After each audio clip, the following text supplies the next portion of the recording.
How do you look, Erin? I don't know. I'm sure you look good. Start it off. Ba-dum-bum. Hi. Welcome back to episode 15 Yeah. of the Quality Time Podcast. Trying to do something different with my hair. It looks the same. Put it to the side, It looks exactly the same. but we'll see. I'm sure everybody watching really notices the small differences of your hair. They better. It does flare out right now. That's why I'm just like, I don't know how I feel about it. You got that I don't know. the Jurassic Park look going? You know? We'll see after this episode if I do this again. That was a terrifying scene as a child. That was. I know. And that was a great We should watch that impression of movie it. again. He's like, what's the sound he makes? He's like, oh, hi, nice little lizard. And then squirts the oil in his eyes. It's been a while since I saw that movie, but that will always stick in my mind. It terrified me. I'm sure you were probably I 2 was years so old. Scared. Just reminding me how young you are. Whenever I'd watch scary movies, I'd have to watch a Disney movie afterwards. Wait, yeah, when did you watch that movie? You didn't see it when it came out. You were 4 years old. No, yeah. How creepy is that? She was 4 years old when Jurassic Park came out. Yeah. I think it came out in 96, maybe 97, so maybe you were 5, but 4 or 5. Yeah. That's a little too young to see Jurassic Park. Meanwhile, I was the official 13 of the PG-13. Ooh. If you were 5, I was 13. Did you see it in the movie theater or Yeah, I did, I think. by Pretty yourself? sure. Or No, with my were you allowed to family. go? PG-13 is, It's you have to have a parent yeah, I'm with you. pretty sure I saw it in the theater. Yeah. Yeah. God, that's so long ago. You guys think like you would remember this, and it's like, no, you really don't remember things of your teenage years once you're in your 30s. Yeah. It's like, I remember seeing movies, so many movies that I did watch at home because we'd always watch movies as a family and Yeah. stuff. And I remember watching movies like on VHS and being like, this movie is amazing and it looks so awesome. And watch a VHS tape now. I know. And you're like, how could I even sit through this? This is awful. The colors are faded. It's all cropped and letterboxed. We're watching it on like a 20-inch TV.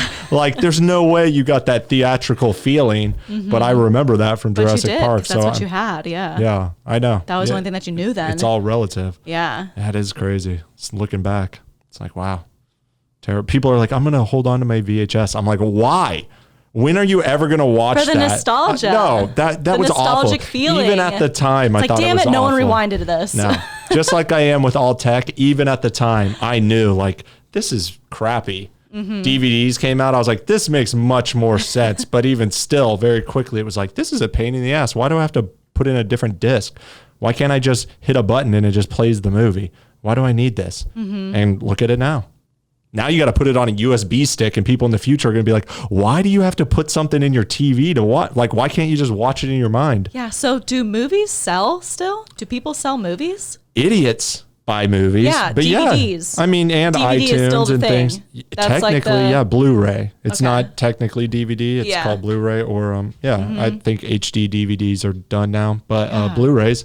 But I'm like, yeah, you're going to pull out a disc and put it in the DVD player to Yeah. play a movie? Who does that? I mean, HD is not even that great anymore. Now it's like 4K, you know? It's like, just Yeah. watch Netflix. I know. Or do what I do, and allegedly, we won't say that on the podcast, no. allegedly, Yeah. not pay for the movies. Hey, if there's an easy way to pay for the movie on one of the services I pay for, or an easy way to get it without selling it to me at $20 a pop, Oh, I know. I'll gladly pay for a subscription service that has good quality Does movies. HBO have new movies on it? Is that like a new movie thing, or is that just shows? I'm sure they do. They license movies just like Netflix does, and they come Yeah. and go. But I've never really subscribed to HBO. I'd Neither watch have it I, yeah. mostly for the shows. Yeah. But yeah, I don't know. So there's nothing out there that just has movies? I mean, Netflix. Well, yeah, but like they don't have the new Yeah, ones. they're like, moving. They used to, but now they're losing their licensing deals. And obviously now things like movie studios are popping up with their own, like Disney Plus. Yeah. And I think a lot of movie studios are waking up to. I guess that's true. Like This Aladdin's is- on there and like the newer Yeah. Disney movies. So they put Well, them on there. they're the first real competitor to Netflix. I mean, there's been other streaming services, but not as like a major motion picture studio that's going to do new releases right at home on people's TV screens. Yeah. And I'm sure all the movie theaters or movie production companies are waking up to, why do we need the movie theaters? We have to pay AMC 24 to show our movies and give them a cut of this when people aren't even going to the movie theaters anymore, especially with coronavirus now. Mm-hmm. It's like, it's just getting hit. People are already moving to home viewing. We all have flat screen TVs, good sound systems, digital streaming. People already aren't going to the theater. That's true. We tried, and it was we tried not to make a it good comparison. Well, I thought I got the butter for it, but it wasn't the same. Yeah, it tasted like and nothing. then real butter isn't. It just really made the popcorn either. slimy. Yeah. Yeah. Struggle. Yeah, I think all the movie studios are gonna start doing like, oh, we don't need the theaters. We're just gonna say, here's this new release, buy it at home. Yeah. $15 or whatever, $10. Stream it for 24 hours, but they just have to build up their own app or back end service. But it's coming. So we're all just going to live inside forever. Hey. There's going to be no reason to go outside anymore. That's the way the world's moving. I already don't go outside. I know. I went outside today because Erin did all this wonderful, yard work. Not yard work, but like landscaping work, you know? Yeah, like yard work is like raking and mowing and weeding. It's what I do, basically. Actually, you do a lot of yard work too. Yeah. No, you did like landscaping. You straight up made a whole new curb appeal going on. Yeah. I mean, I helped with my cutting of the chainsawing like last week or 2 weeks ago. Oh yeah. To plan for this that I had no idea you were doing. But then you planted all these flowers, put all these wood chips down, put new big palm trees in. Yeah. It looks amazing. It looks really good. Painted the front door. Yep. I put a line of rocks and stuff for the waterfall since we don't have I didn't even know we had a waterfall. Yeah. Is this where the washing machine floods out? Oh, it's like not a real waterfall. It's just. No, it's where the wash machine comes out. And then too, when it rains, we don't have gutters. So it just kind of comes off the side of the house too. Yeah. That's cool though. It looks great. Yeah. It definitely looks great. Yeah. It's just too bad there's absolutely no use to that whole front of the yard because it's just on the street and we never so go our there. neighbors don't be like, ew, what the fuck? I agree. I'm sure they're very happy with it. There was a lady yesterday who drove by in her van and she was like, she like got all happy when she saw the house. She's probably been driving by and seeing like the progression of it. Like this piece of crap house is just dilapidated. Slowly, it looks but trashy. surely it's been getting nicer and nicer. With this couch sitting out here for 6 months. There used to be a couch in this room when it used to be just her house, but I took over this room, obviously. And I was like, first thing that needs to go is this couch. And I love having a nice little couch for me to chill on, but I needed space in this tiny room to build this epic podcast studio. You're welcome, guys. And I moved out. Like, you're welcome for her and me taking over her house. So I moved that out to the street like months ago, and it's just been sitting there waiting for the pickup because, sweep would come through and they pick up everything. Have to come, but it's only like twice a year or something. Once a twice, year. Yeah. So I'm sure the neighbors were not that pleased with the curb appeal of this place a year ago, but right now it's looking pretty sharp. I know. I love the back too, but people don't see that, but that's where I hang out is in the back. I know, it's like a jungle oasis. Yeah. It's really getting nice. Yeah. It's very photogenic. I should start filming my TikToks out there, but I still never leave the house. It's just too freaking hot also. It's like I always want to go out there. You fucking tell me. Holy shit. Yeah, you got a little sunburn. Dying out there. Yeah, Did you put on sunscreen today? Yes. I know because I put it on her.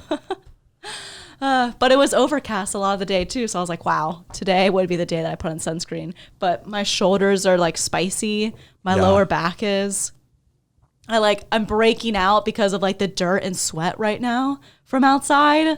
I had some of that going on this week too. Yeah. Sometimes just my shoulders and arm just get like weird zits on them just from. Well, what's your excuse? I was out sweating too. I've been working out, and you guys don't understand how much energy it takes to yell at people on the internet. All right, I get a little amped up. I do my live streams, and it's very hot in here. Yeah. And I have to keep the vents closed because it's blowing dirt all over my stuff. That's the next thing. I will get those cleaned. Thank you. Get on it. Yeah, but the front is looking amazing. Yeah, but acne. Oh, that's what we're talking about. Yeah. But I'm fun. Okay. What about acne? So acne, just since we were. I wouldn't know. I have this epic beard that covers up anything. You lucky duck. Hey, sorry, I was born a man. Should have been born better like me. I get it on like my face and like my chest sometimes, like right now. Yeah. it's like because of all the sweat and the dirt outside, just like little bumps. They'll be gone. They're not bad. Yeah, it's okay. But I can deal with it. In 5th grade, I started getting acne. 5th or 4th grade. You're the only one, Erin. I was. Yeah, nobody's ever gotten zits before. Actually, nope, in my school, happened. I was the only one who was getting really bad acne. That's and, what everybody thinks, Some boy talked about it. No, definitely not. Some Okay. boy pointed out, and then I had a complex the rest of my life. I know. I've been thinking about that lately, especially with, everything relates to TikTok these days, because I'm seeing this whole young generation, because this is like, there's a lot of young people on TikTok. And so I'm seeing things that they're going through that I went through, everybody goes through, but it's just now it's on social media. Oh, and it just is. Yeah, I know. But I was thinking about this, about how, first off, how much weaker these generations are with dealing with negative comments, as much as you should be stronger because there's so many more of them on social media. But the simplest things that they think is like tearing you down that aren't even that mean spirited. And I was thinking about that because you told me that. And I think about that in my own life. And I'm like, sometimes when somebody says something to you, like, oh, you have acne, they're not meaning to, they're like not, well, it depends on the context, but a lot of people are just like, oh, if somebody says like, they made fun of me. Like somebody's like, oh, your nose is big. Why does that mean it's a bad thing? Maybe they're saying, oh, I like your nose, it's big. And instead a girl just assumes like, oh, that means it's a terrible thing. And now I have this complex forever. And it's like, unless they're going, ha ha, you're ugly because your nose is big. Everybody, when you hear a simple comment, everybody assumes it means the worst thing. And it's like, maybe it's just a statement and it's not really filled with this. So I don't know exactly what he said, and obviously you'll tell me, but like the idea that it becomes this whole really complex, it's like everybody had acne and everybody probably made a comment who didn't understand what. Not everybody though. People get like a pimple or two. And what do you think they thought? But then again too, I met a girl later on in my life and she had much more acne and she was older too. And I was just like, oh, but I've never seen anybody like that. In my school and in my area, people didn't like, it was like not as bad. I may have been more, noticeable of mine because like I'm focused on mine and stuff. Yeah, that's what I think and it I'm is. sure there were other guys that had it, but like not really girls that I noticed and like who I paid attention to didn't have it. And that's the key word. That's the whole thing is everybody thinks like I'm the only one because you're so focused on your imperfections and you blow it up in your head. It was like a friend would be like, oh, I have a pimple. And it's like this little tiny thing. And I'm over here like, boof, like this giant fucking like thing. But what in her mind, it is a big thing. Yeah, and but is she picking out your pimple or is she picking out hers? People are looking at it. Do you not see? They go like this. Sure. Okay, fine. But so what? You have a pimple. Why does that become, why do we allow that to become such a shattering of your lifelong self-esteem when we could just be like, yes, you have a pimple. It's okay. You have a pimple. Guys, body positivity. You get pimples. Guess what? Yes. You get pimples. Body I had pimples. Everybody gets pimples. I think that is a big thing. Body positivity. We talked about this. We did? I think that's where you're going. What? Because I liked what you said. Oh, yes. Go. Okay. I thought you meant on here. I was like, no. No. Okay. But yeah, body positivity. It's turned into this whole... fat positivity. Yes. That's what body positivity is now. And like, there are so many other body positive features that people cannot change. Or like... Imagine somebody being born with a horrible birthmark. Again, not even horrible, but just like in their mind, it's this horrible thing that they are just stuck with. And there's no hope to get rid of that. That's body positive. Yes.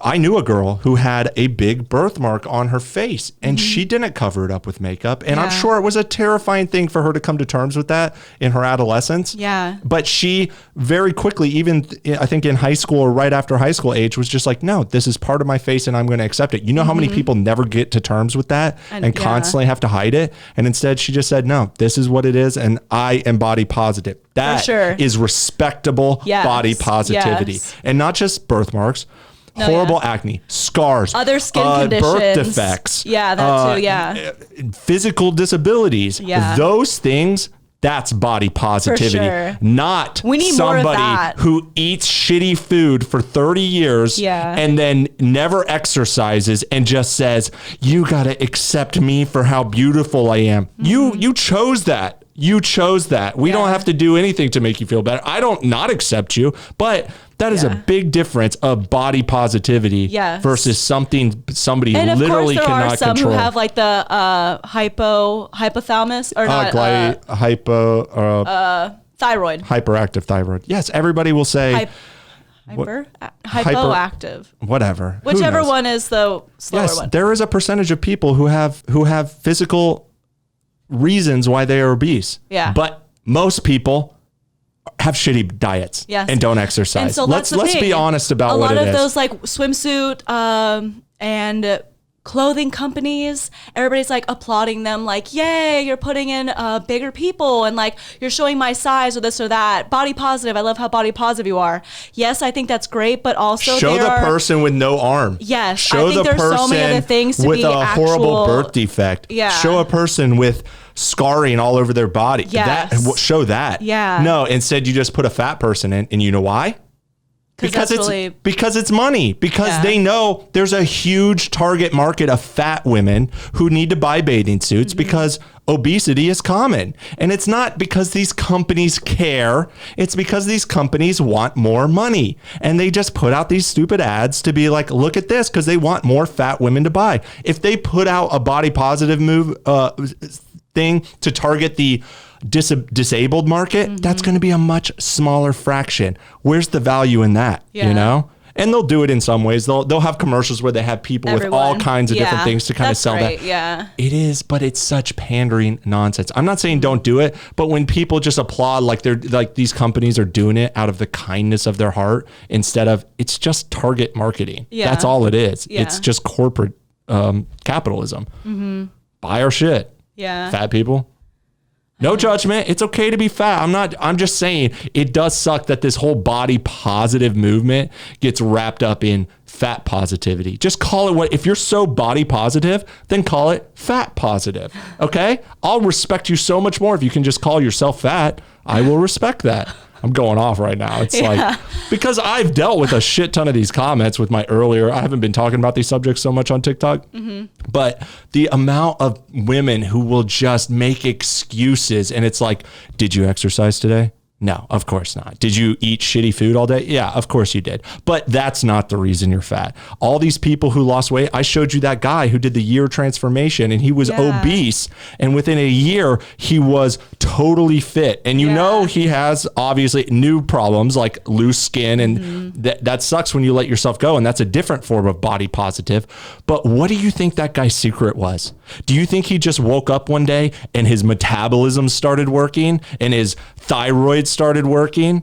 Or do you think he really started eating better food and exercising every day? For sure. Like, what's the trick here? Yeah. And people just are so dismissive saying, you're just lucky. You don't understand because you have a good metabolism.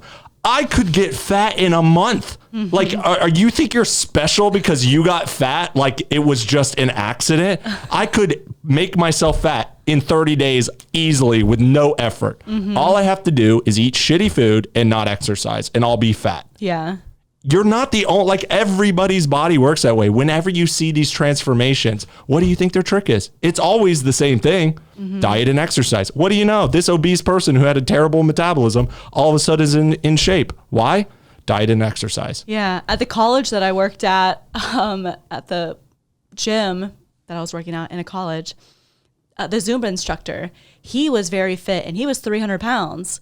And before, at one point, yeah, and he lost it through Zumba. And How that's was why his, he's a Zumba instructor. How was he with the skin? So that's what he was talking to me about too. He was just like, I'm thinking about going in and getting the surgery for it. I'm a yoga teacher, so he was talking to me about that. And another Zumba instructor's next to me, and I'm like, well, yeah, like if that makes you feel good, like definitely do that. But you do look really good now and da-da-da. And she was just like, well, you shouldn't do that. You should just accept. The girl next to me was like, you should accept yourself. And like, you did such hard work and like, you look great the way you are, whatever. And I was just kind of saying like, yeah, if you wanted to get that done, like that's good. And like, it just seems so different because like, I'm like the yoga instructor. And I should be like, oh, accept yourself or like this or that. But it's like, but if that makes you feel better, I'm 100% He was a guy. for. Yeah. Yeah, And it was us my two gut girls were is talking about it. absolutely get the surgery because he was like, I you worked so did hard for all this. that work Yeah. to look sexy, and Yeah. you're getting women now, and then you have to feel insecure when it comes to the point of taking the woman home and taking your clothes off. You Well, know he has a how wife, but still, many same men thing. dream of having a woman being like sexually attracted to them. The how good that feels. I mean, either for a woman too. I think if you want to get your skin taken. Absolutely. I don't mean to say that women don't feel that either. Yeah. Of course. But Yeah. that's what I'm saying. It takes work to feel that, and you have to, and if you do all that work Yes. to be that sexy, and then you just have this loose skin, which is just a If it symbol bothers of, you, then take it off. Well, it's not, I'm sure he could accept it. It's that, just like how we talked about circumcision before. Shout out to our stupid creeper dude DMing us all the time. We're not even going to go into that. But it's not about you accepting it. It's about, what is the average woman going to do if she thinks she's taking home this model, and then you take your shirt off and it's just all this loose skin. I understand that sucks, and I wish you could just accept that, and that women could accept that too. And a lot of women will, but a lot of women are going to feel the way that a lot of men feel when a woman tricks them into thinking they're hot with makeup, Facetune, and angles, and then you meet her on a Tinder date and she's 300 pounds. It's not that you're a shallow dude. It's that, come on, dude. You're literally presenting yourself as this really attractive person, and I'm thinking I'm getting this, and it's not that. It's just a sad not nature. even a really attractive person. It's just different than Than what you're expecting. Yeah. And you got to at least warn people. It's kind of like, it's not that they couldn't like you for how you look. Yeah. It's just you completely tricked them so now you look different, and they're not expecting that. And I'm not saying that that's how it should be, and it sucks, but you have to understand human nature. And if you want the benefits of feeling like a sexy person, you don't also get to judge the shallow nature of human beings. The whole reason why you feel sexy when you have a six pack and you're fucking working out every day, and then you get a girl who's like really into that, is because they're shallow to a degree of, we are wired to find things very attractive when they fit certain standards. Yeah. And there's a wide range there. People For sure. find all kinds of different things attractive, and Yeah. that's fine. But you got to play within what you know you are and what you know you're going to, present to the other person. Don't trick them. I know. That's the nonsense. And then people, Yeah. and then they get even more bitter when they're like, oh, this person is so shallow because they only judged me on my looks. You judged yourself on your looks when you faked them. What are you doing? You're not even presenting yourself as you are, and then you're judging the other person for not accepting you as you are. Yeah. I made that joke the other day on TikTok, was like, women with the makeup being like, oh, men shouldn't judge us on our makeup or if we're ugly without makeup. And it's like, if you can't even love your own face, why should he? That's the joke. I mean, that was the point I was making, but it's a harsh point, but it's like, yo, you got to accept yourself. There's nothing sexier than a woman who can be like less than the ideal attractiveness. I've hooked up with girls that are 6s. We just want to make sure that the guy's gonna love us and will make us like love ourselves. Well, more. then find those guys. If you're presenting yourself as this perfect 10, then don't expect to find a guy who's looking for something that's not a perfect 10. Yes. That's what I'm saying. Play in your league. I have hooked up with girls who I would say are like 5s or 6s, and they were super sexy because they were confident and they owned it, and they didn't pretend to be something else. And that's very, confidence is sexy for both sides of gender. Yeah. But so many women are so insecure about subtle imperfections that aren't even, that they overcompensate. It's because we're very sensitive creatures. Well, not just you, men are too, but men aren't allowed to do that the way that women are, and women That's not our fault. It's society. That's what I'm saying. But So men and women are we did both not sides of societies. We're that both to half you. of society, and you have to put your foot down and define what your standards are. And that's what I do all the time. Yeah. And that's what everybody should do if women don't like societal standards of beauty, women can change them. If women get together and say, we're not going to behave like in this. the world, though, we can't. Billions. Yeah, exactly. How are we supposed to all get together? Start a Facebook Then how group? did men do it? Women. Then how did men do it? Let's get together and do this. A great example is, I believe it's a beautiful cut. idea. Hold up. I didn't change the tape. We'll be right back. Hold up. The video cut out, but we're going to be back. No. God, that's a bad time to cut out. I'm over here dissecting the visual nature of human beings, and our whole visual is cut out. It's like, Oh my God. Yeah. It's just women are half of society. Women can change. Women also play into the standards. It's not like they're just subject to them. They also play along. And women mostly do what they do. This is what I get all the time in comments, and I know it in real life too. It's not men who are judging you. It's other women who are judging you. Yeah. So many women feel it's both, but a lot of the men judgment is what you expect he's thinking, Do men not get because judged of by what other men? Not in that way. Okay, so Not that's based like on the difference. looks. Women are very judged by our own Appearance. gender and by men as well. It's a very tough thing to But there's follow. different types of I want to look judgment. good for a guy because There's different guys, types of we judgment. think guys like this look because we're fed that. And then But there's the who whole, are you I fed want that to by? look good to other women so that way they want to be my friend, or they think like that I'm on their level. I don't know, like some like yeah, social. I get it. It is difficult to have to compete on thing, looks too. with other women who are competing with you on looks. But you know what's difficult for a man? To compete on physical strength against other men who are competing with you on physical strength. When you're a 5'5" dude and you come up against me, a 6'5" dude, that dude is like, this isn't fucking fair. Actually, I've seen a very squirrely short dude beat up some tall dudes. Yes, there's all kinds, and same with, there's a lot of women who can get a fucking 10 who are not 10s themselves up agat a 10 because they have good I guess they're personality or they're outliers chill or whatever. That's what I'm saying. You have to find your own way to deal with your physical your body. uniqueness is beautiful. Yes. Find your path through life based on your own qualities. Don't compete on everybody else's level. Compete on your own level and find what makes you unique, because then nobody can compete with you. Yeah. Nobody can. I've seen this girl, okay, kind of off topic, but not really, who was like one of my friends or like an acquaintance.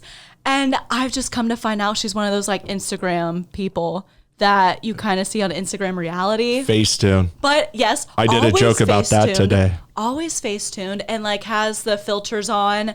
But she like definitely got her boobs done. She already had big boobs, but she probably got them still done so that way they're perkier. And I'm pretty sure she got her lips injected a bunch. So she's like looking like a blow up doll. Like, sorry to That's what stereotype people. It's but what you look like. Yeah. But she still has to like Facetune the shit out of herself and like do all of these things. I'm just like, why do you did not all like of that. yourself? You did all of that and you still have to fake it on top of it. There's no, that's what I'm saying. You're not getting to the root cause of the problem. You're not getting to confidence. Those are the comments I get all the time when I make any point about the subject is we do it for confidence. And it's like, men get confidence by accepting themselves at a certain point. You can better yourself. You can make yourself fit by exercising and dieting. Yes. But this idea of like, you have to chop your face up and your whole body up and completely change your appearance and then paint your face thoughts. and then do filters and then do Facetune. It's like you are not confident. Yeah, and to You're today's not. beauty standards, it's what you bring it to. Like everyone's getting And that it's like fashion. chiseled, It's like fashion. I know, chiseled and then like tiny little noses Because or whatever. 10 and, like, all years these from things, it's now, just like, it could be what? different. Oh yeah, which we talked about on a different episode the as well. eyebrow thing when like you had It's- like no eyebrows, like thin eyebrows were like a thing back in the 90s and early 2000s, and like that's not a thing anymore. It's like if you get all of this done, You can't go back. no, are you gonna have them add it into the big lips? Like there was a girl today that I watched, and she was like talking about like, yeah, I have lip injections. She was a pretty girl, and you couldn't really tell. And she was like, to everybody asking if I do, yeah, I do, and I don't care because I like it, and I wanted to fix an imperfection in myself. That's on confidence. That was like how she signed off, and I'm like, you skipped right. Who said that's an imperfection? Yeah. That you have to inject your lips, that you're not perfect with thin lips. True. Who said that? There's no fucking rule book that says that's an imperfection. I understand if you have 3 fingers and you want to do something like that's an imperfection. I wouldn't even say that. No, it's just a uniqueness. Yes, yeah. Whatever. But that's what I'm saying. To take it to this level of I don't have big juicy lips like Kim Kardashian, therefore it's an imperfection. Men didn't get together and say, we need you to do that. That's not a man thing. Yes, maybe men like it. Maybe they don't. Yeah, but they're the DSLs, right? they change. Yeah. Those trends change. They change based on fashion and based on culture and based on the time. The things that were sexy in the 80s are not sexy now. Those things change. It all comes back around. Exactly. So big lips are in trend because of the fake asses and the thick with 2 C's is because of the Kardashians. But what happens when the Paris Hiltons take back over and it's the skinny white girl with the thin lips look? Woo! Boom, you got it. My point is just own your own fucking look. Your look will never change. No, I was born this way. Yes, and you're fucking pretty and you're fucking hot. The only you're things fine. I weren't born with, it's because I couldn't. I mean, whatever. I like the fake tits. Yeah, Whatever. and Everybody. I couldn't get them myself. I'm not judging even that. Yeah. It's like, get the fake lips, get the whatever you want. Just understand what you're doing and don't pretend like you're not just jumping on some current fashion trend. And that trend can change. And then what? Now you have a different imperfection. Now you got to get the lips pulled out. Yeah. Now you got to do this. And two, I feel like big tits are always in fashion. I feel like with the lip injections, because I know if you have like breast implants, then you take them out. If you didn't have anything, you're going to have the skin left over. It's like, you'll probably have to get like a lift. Yeah, it so I feel like almost with your lips, if you inject them so much and they stretch out, same thing with like when you're fat and then you lose a bunch of weight, are your lips just going to deflate too? No. Will you have to like get some of that like snipped off if you ever don't want to? We're going to see in a few years when all of this changes. Like you have to do that forever for the rest of your life. So too. much of this, again, keep to go them back big. to our previous episode when we talked about this, is because of Instagram. Instagram has created a whole generation of Barbie dolls. Yeah. Just for And the pictures. Bratz dolls. And yet, they don't even actually look that way. They still just Facetune and Photoshop and filter themselves to look that way. And it's like, why don't you just do that then? Just Facetune yourself. But I think it's so sad because a lot of men are so like, oh yeah, like you're so sexy. And like the women are all like, oh my God, you're so beautiful. Like I'm so jealous.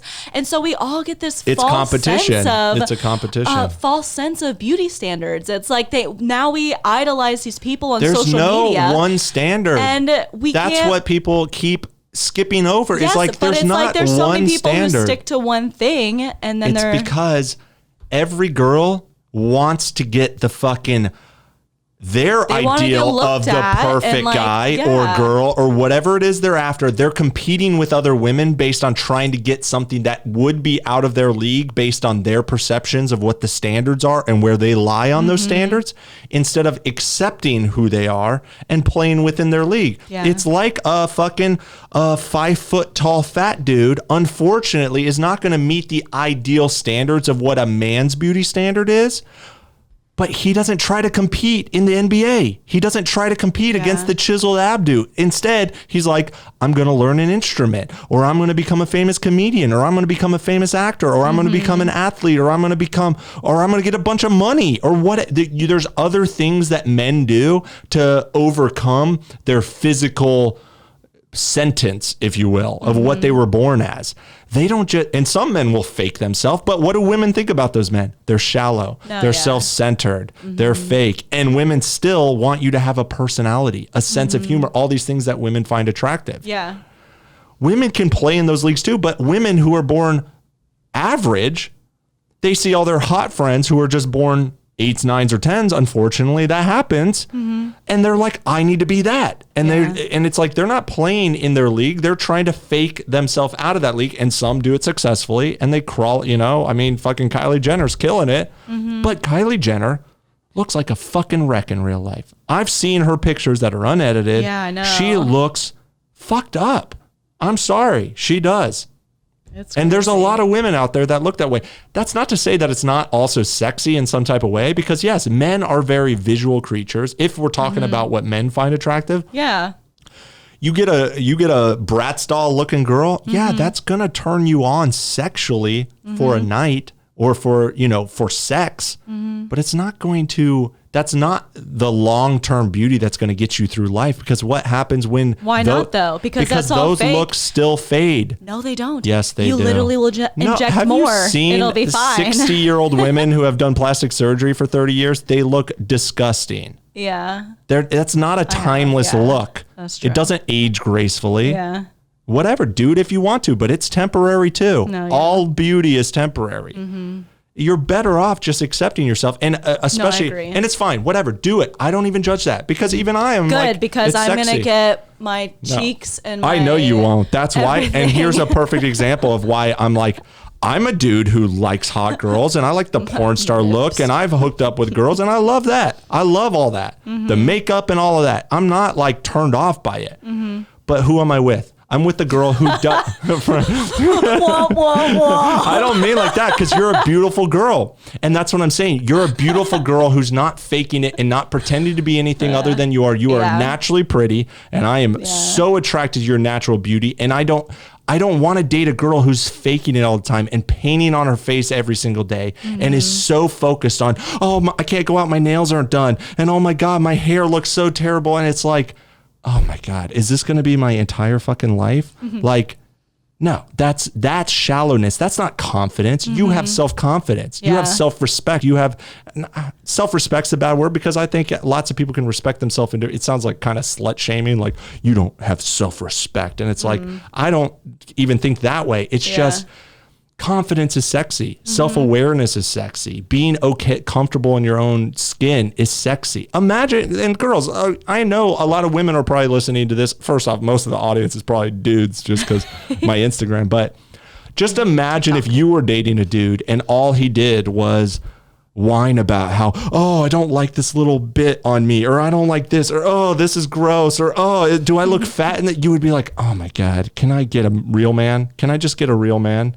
It would be gross. It would be so boring. It would be so shallow. Women naggers and like all. Well, you're not that either, and that's what I'm saying. Is what people really look for long-term things. Yes, beauty is important. Looks are important. Yes, but it doesn't have to be this one ideal type that society says it is. It's just all you have to do is be pretty based on, and that's a arbitrary, that's a subjective term based on different people, and be cool and be chill and be funny and be down to earth and be somebody that you can trust and that you like, you know, that's what really makes people fall in love for long term. And if you're beautiful on top of it, that's just bonuses. That's what makes you actually much more beautiful than so many of these girls that look hot on Instagram. And I'm not saying they're not. Trust me. I mean, I could definitely hang out with some of them. Hey, guys, hit me up in the DMs. Hit us up.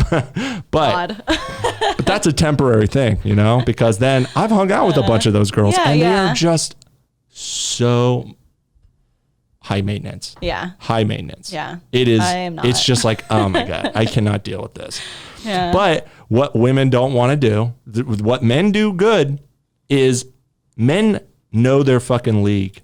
Men accept if they are a fat 5, fuck it. I'm a fat 5. I'm going to date a fat 5 chick and I'm going to be happy with it. And they're fine. And some can date out of their league because they get money or whatever. And some can become bitter. Some can become bitter. My point is, they don't fool themselves into pretending like they're the fucking Ken doll. They don't try to play that game. They just accept where they are and they learn how to fucking dated some excel. Big guys. I know. I'm not saying it's a bad thing. Personalities. But those guys are not pretending like they have to be the Ken doll. They're cool with being the big. See, you won't even say the word, the fat guy. I don't know if you mean fat, but that's why that's why the word big is terrible. It's such a bad euphemism for these things. It's like, oh, I'm bigger. I'm bigger. I'm 6'5", 220. I'm big. I'm a big dude. And but I'm not fat. I use big and to I'm describe certainly like not obese or whatever too. Well, that or too. Like There's big and that's what I'm saying. That too. There's like the big hulking gym dudes. Those are bigger dudes, but they're not fat or obese. And then there's bigger dudes. I use big to describe all of that. And that's why it's a dumb term. Just say what it is. If we're talking about a certain thing, just say what it is. Well, I just don't women consider are them incapable fat, of just saying what it is. I consider fat like obese. Which is a lot of women in America. I mean, yes. It's a lot of men too, but they don't pretend. They don't have. Also, there are also bigger women. They don't go to the plus size men's store. They'll just say, I'm the fat guy. Give me the extra large. Women will be like, it's a plus multiplied 0. It means it's a size 0, but it's 10 times that size. That's what women do. It's nonsense. Oh my God. Just say, can I get the fat girl shirt? Can I get the extra large? No, women don't say that because the word sounds gross. And that's what I'm saying. It's just a bunch of fucking games that people play instead of just calling things what they are and accepting things for what they are. Yeah. And especially, that's why I don't have a lot of sympathy. This is what the conversation started on, was the body positivity. If I don't have a lot of sympathy for somebody who can't accept their own body type when they chose that body type, when it's something they can control. I know a very small fraction have health conditions, but most people have shitty diets, and you could change that. Have you ever met a person, though, just curious, that their parents were very healthy and then later on in life they got fat? I know what the or parents. Is it no? I know people. I know people who have unhealthy parents and siblings, and they're very fit. Okay, it's the opposite my because kind of they didn't want to be that, and they said, "No, I'm not going to do that." That's and they true. So learned. I guess it goes 50-50 because when you are a child, you have no choice really.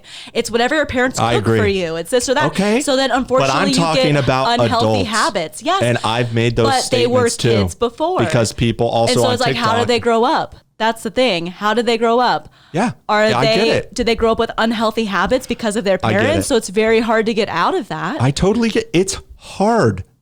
Yes. Life is hard. And especially if you're not taught how to do it. When I was raised, if people are like, oh, just cut out sugar, it's like, okay, well, I stopped drinking soda. Why else am I still getting, or no, I cut out sugar, but they're still drinking soda, whatever. They don't realize. I don't know. They can be taught. It's called, you become an educated adult. Yeah. You're telling me that adults today don't know that their diet is unhealthy?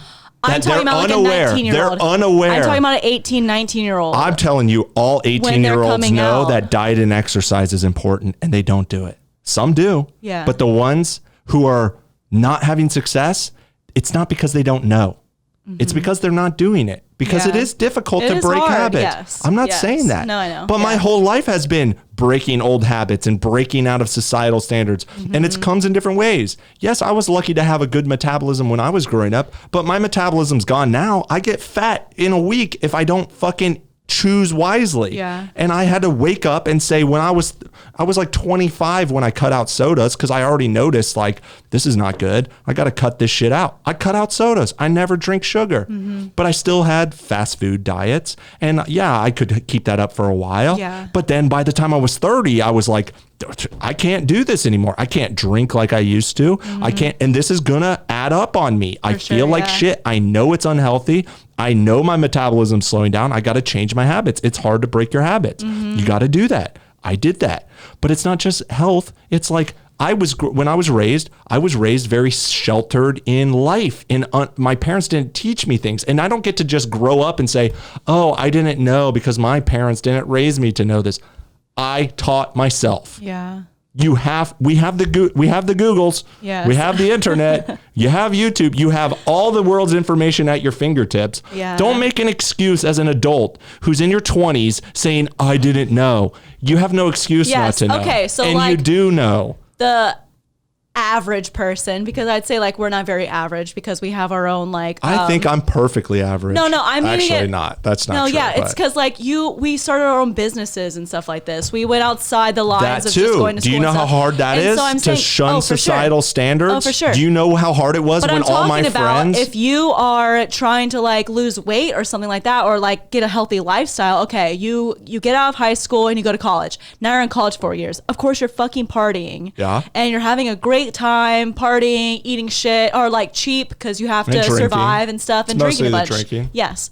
Okay. Then you get out of college and you get a job. So now you're working this entire job to more than likely pay off your college, and all you mistakes have no that time. you should have broken so out. So you're working of. a 9 to 5 now, and it's like, what are you gonna do? Come home at 5 and like work out? It's and hard. Cook yourself. It's food? hard to take accountability like, and responsibility for your own actions and life choices. It's hard to tell yourself the truth. But guess what? It's still the truth. If you do it 30 minutes a day, you're good. It's a step in the right direction, at least. Start a habit. I could go on a whole bunch of tangents about how by my very choice of quitting my job and simplifying my life, I had to get rid of my car because I couldn't afford it when I quit my job.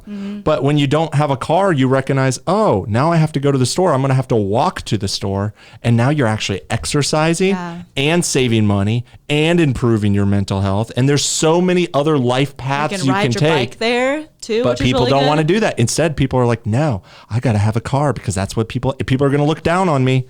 Nobody's going to live your life for you. And if you're living your whole life based on the judgment of other people, then don't complain when people judge you when you turned out shitty. And in other countries, it's amazing. You're living based on other people's judgment. And that's why you get into these shitty situations in the first place. Yeah.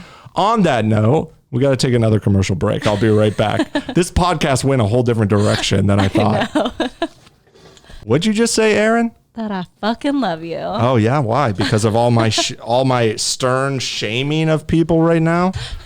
I am glad you're here to even out my shit talking. I'm not even shit talking. I'm just giving real, honest, blunt advice. Yes, but there's also like another side of it as well. It's like, yes, what you were saying is true, hard. But there's also I don't judge small children who are dealing with their parents' bad habits. Yeah. That I give leeway to. Yes. But I will judge them when they're 30 and they never broke out of that habit.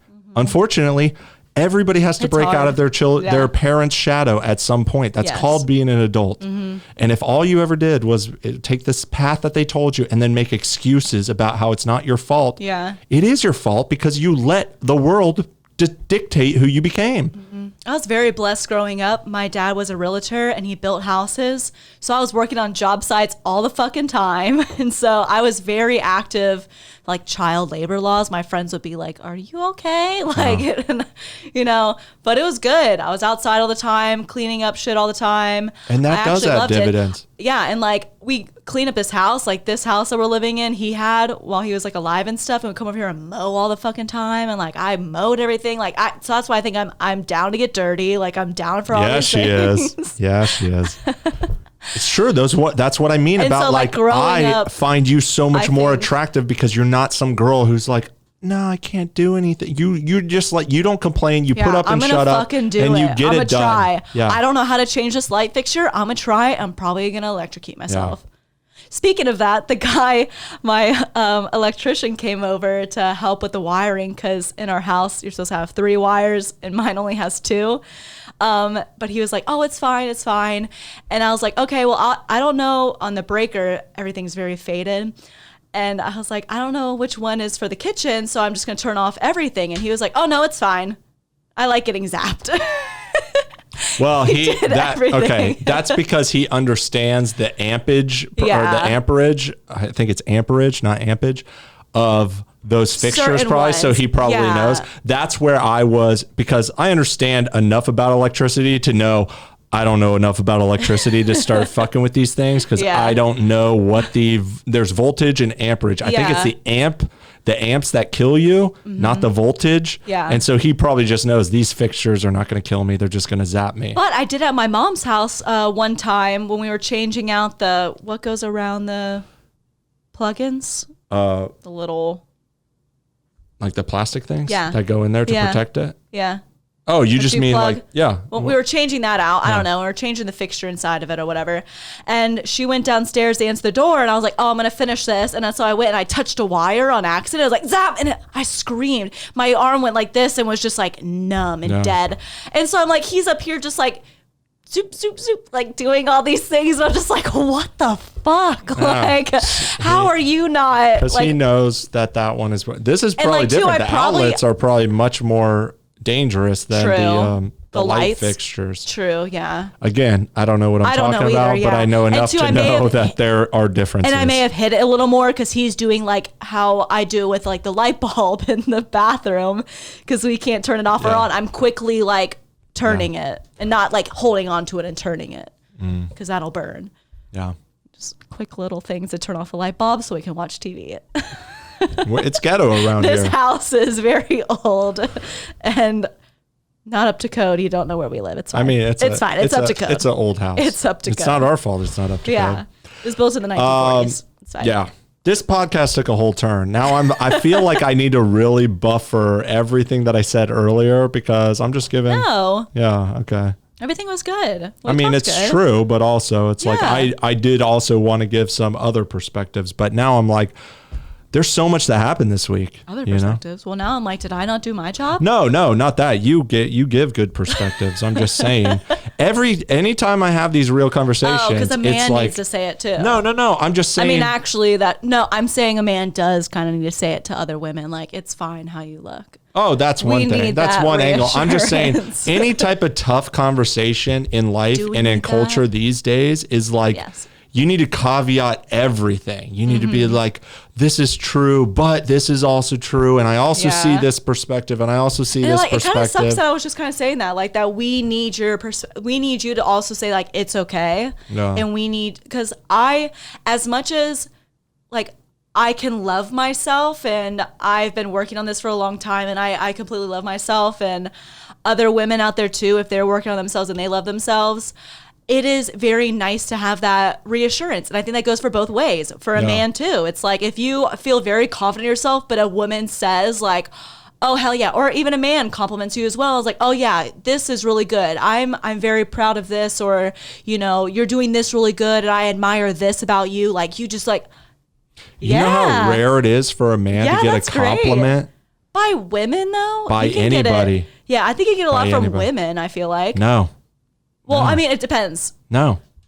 That's what I'm saying. You get compliments. Yeah, you're like you're my mom. Kind of at a certain point when I'm just like, when you're in fuck a you. long term, you feel the same way when I Not say something. true. You're like, Shut up. No, I do not. I love your compliments. I absolutely adore them because like I love you. wait, are you saying I compliment you, Erin? Yes. No, I don't. It's 'cause I don't love ever you, do that. and when you all I say do is that- shame you and tell you what to do and put Totally. you down. That's what people think. Yeah, not at all. And like especially when we were first dating too. And that's when I was like coming into my own more and loving myself a lot more. And then you would like love me too. And like, or just like be sweet to me and like compliment me or whatever. And I'm just like, and I was just starting to like love who I was in my skin, like my physical form. I was beginning to like love myself that way, and you were reconfirming in me, and like that's so nice to have confirmation of what you already know. It's so different when I didn't love myself and I didn't think that I was beautiful or this or that, and like people like, oh you're so pretty, you're like okay thanks, yeah. It's like you never actually fakeness. feel it. It's not fake. Their fakeness isn't, or what they are saying is not fake. They think that you are beautiful. It's your own perspective. It's you do not feel that way, so you're like, okay. Yeah, and how I was Thanks. saying, like, but men. when you actually feel that way and people reconfirm it in you, especially at least in my eyes, like men, oh, if I get it from women, it's like 100% more better.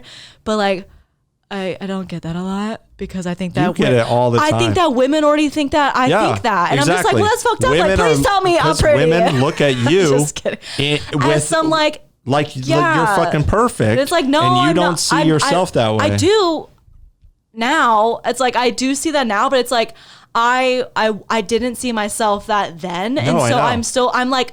I'm like 80-90% or like 80%. I'll be real. 70-80. I'll be real. 80, 90, 30, 70, 40. No, I'm just 60. kidding. Let's say 55. No, Let's say 80%. 35. I'm 80%. I'm about 10% to confidence. No, I'm 80%. That's Yeah. what I would think. But like if more women actually said something to me, that would increase it so much more. Where I feel think really they good. do, 'Cause but I never think you're unaware of it. Well, yes, because some of that, do, it but I mean more seems like condescending. I'm seeing more like some like certain like friends. Oh. If I had a fro. No. Well, let's Anyways, not throw the names out. No, I'm not. Of course not. I get what you're saying, and I Later. see that too. How I was saying earlier, like men don't get compliments. They don't.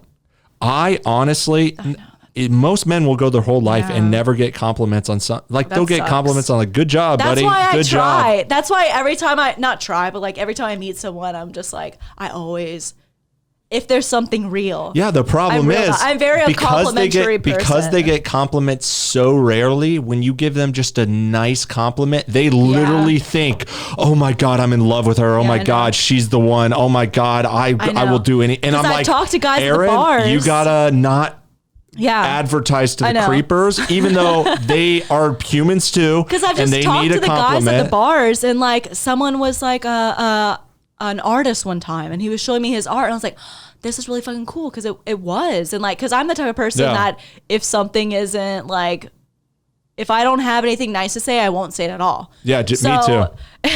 That's me. Usually, you know, I really try to stick up to that standard, especially when I'm talking to someone. I only say nice things. Yes, to people. When you're personally talking about I'll tell them the truth, but I do it in a respectable way. Yes. I don't just bullshit. You're not saying like you're ugly. No, to someone. I would never do that. No, that's what I mean. More like if you have nothing nice to say, like that's you're not giving constructive criticism. You are just like shitting on them, and you don't shit on people. You're not So unless they really deserve it, which is rare. Yes, and like then that's a different story. Yeah. No, I see what you're saying. Yeah. So but I don't pander and give empty compliments and just make them like, oh yeah, that's real. It's like, okay, I mean, I get it, but what are you doing about this or this or you know? But it's so vague. But no, I you know what I mean. That. I'm gonna kind of talk to you later about that too, because I'm like, I don't pander people. I pander someone, but it's like, you know. Different. I'm like, which person is this? Because I think of a lot of people, but I know maybe we're thinking of the same person. Maybe. But I feel like I'm very still real, and especially if I meet a person for the first time, and especially when it's like guys, and he was just like showing me this, and I was like really like giving him props about it. Yeah, it was, and like, in his mind, he like, may have gone the last 20 years without hearing anything as genuine as that, and it's like, what the fuck? And it's an overwhelming thing for a man, because and I'm glad I can give that to people. Yeah, I am too. And but it's like I have to also think about the reality of, okay, Erin, I don't think of that though. I know. I'm just more like but I can hold my own though. I can hold my own. Yeah. No, like if I can get guys off of me. I know.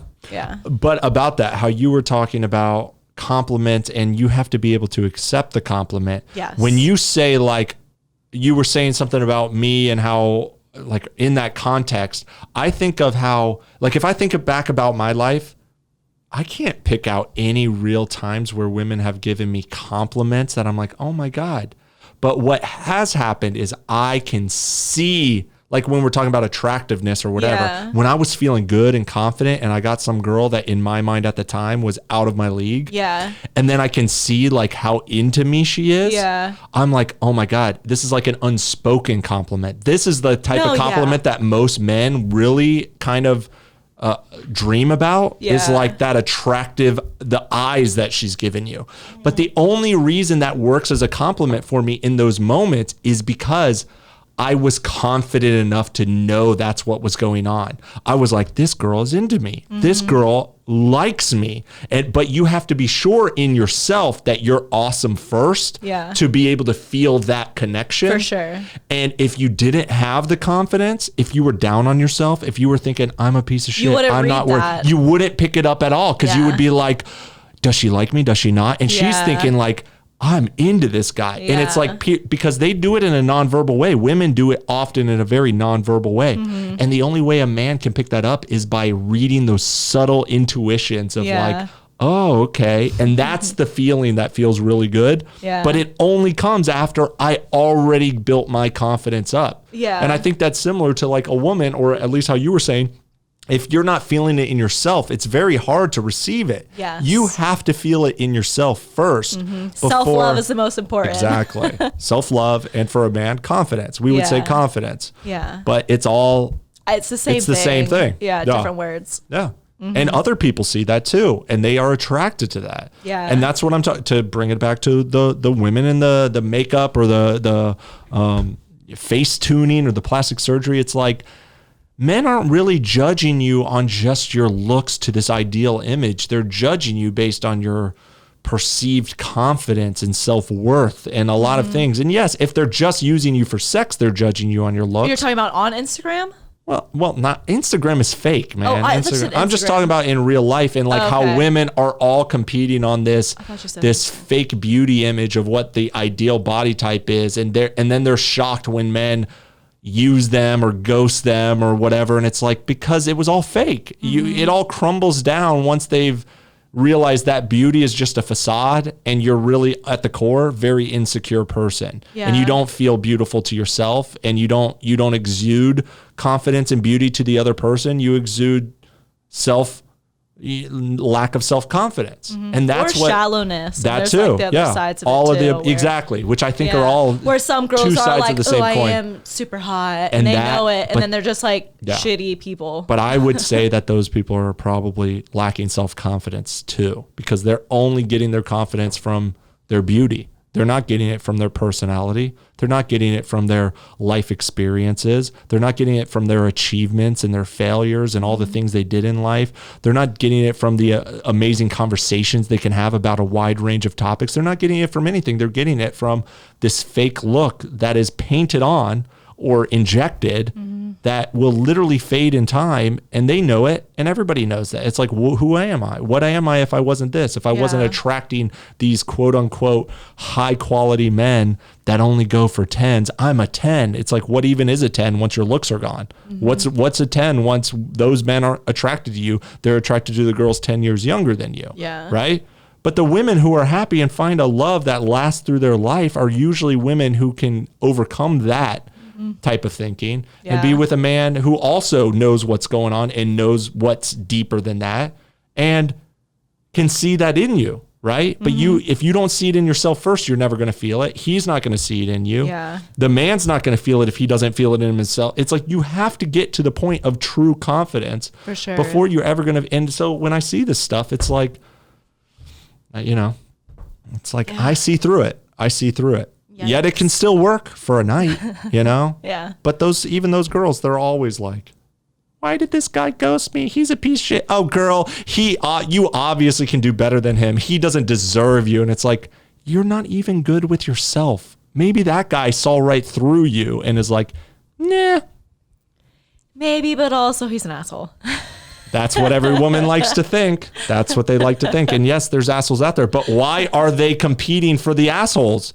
When you're just putting yourself in a costume to be this stereotypical Kardashian hot girl at the club, why are you shocked that you're only dealing with assholes? Oh, I know. You're not dating the guy that would love you for you because he's a 6. The question you is... don't want the 6. You want the fucking 10. Yes. And so you're pretending to be a 10 and you're not a 10. And it's not about your looks. It's about your personality and your whole spirit underneath that. Yeah.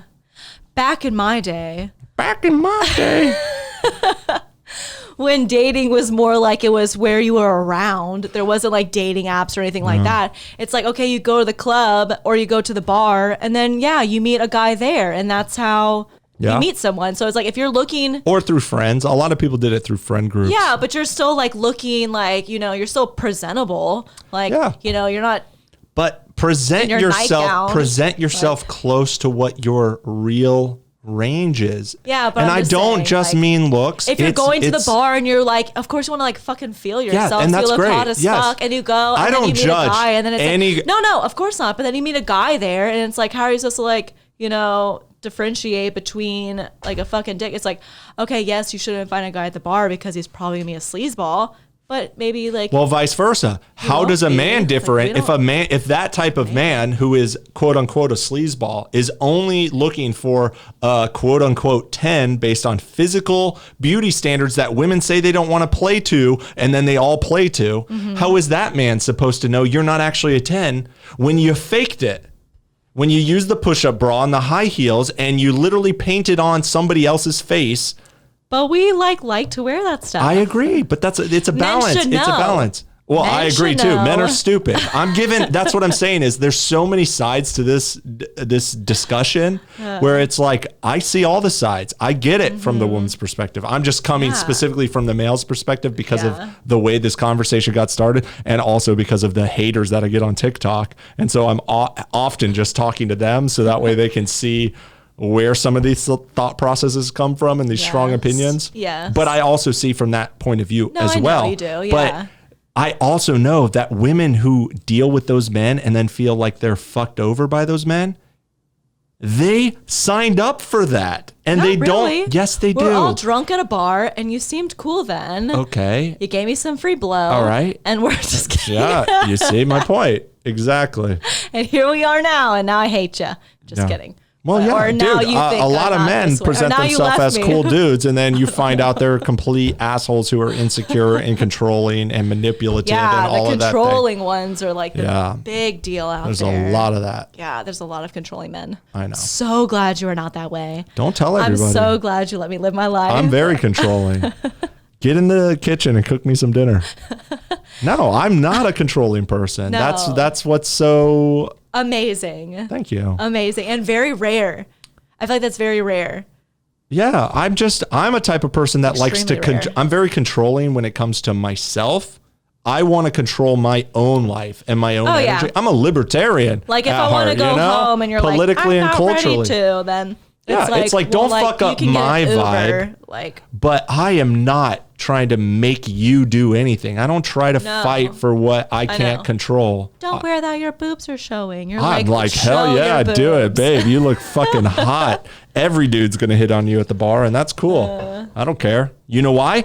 Because I have confidence. The controlling men who don't have confidence, they're afraid they're going to lose the girl. And in my mind, I'm like, she ain't going to do better than me. I'm the fucking 10. Yeah. I'm the 10. And it's not my looks. I'm not this fucking super done up dude. I barely even like dress nice. It's like, I'm just I'm lucky that I'm tall and I am handsome. Yeah. But I'm not like focused on my looks at all. Right. It's my personality. It's my confidence. It's my charisma. For sure. And I know You have the so and much sense going of for you. humor. Yeah. And I know those things are attractive. And that's Personality. why I'm like, Yeah. I'm not worried about losing you. Yeah. I'm not. You have a bomb ass personality. Thank you. I love that. On that note, we need to take another commercial break. This one's flying by, huh?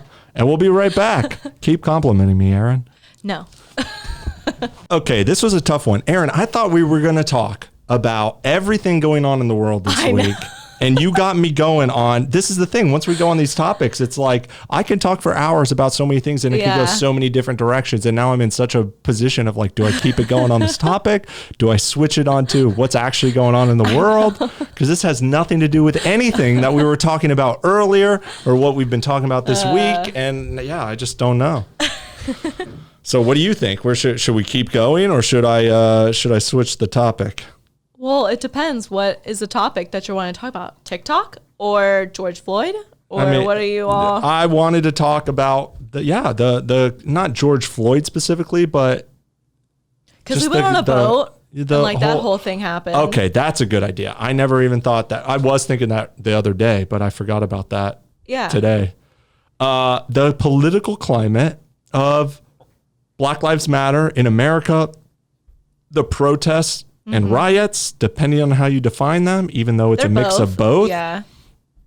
It's a crazy thing going on in the world, and it's flowing into my personal life. It's flowing into my TikTok life, as always, because I'm trolling political topics. Flowing into the rest of the world. Yeah, everybody's dealing with their own perspectives, and it's just such a difficult thing of, okay, so obviously I troll political topics, and I'm making provocative posts about this. If you guys go back and watch last week's episode, we talked about George Floyd, and we talked about the situation. We gave a very empathetic and nuanced perspective of understanding where all these different sides come from. And as I say, I think about all sides. I was talking about understanding the Black community side, understanding how this is terrible for culture and for America, understanding the pressure that police are under, understanding that this could pop off into a real social unrest, which at the time when we made the video, we had no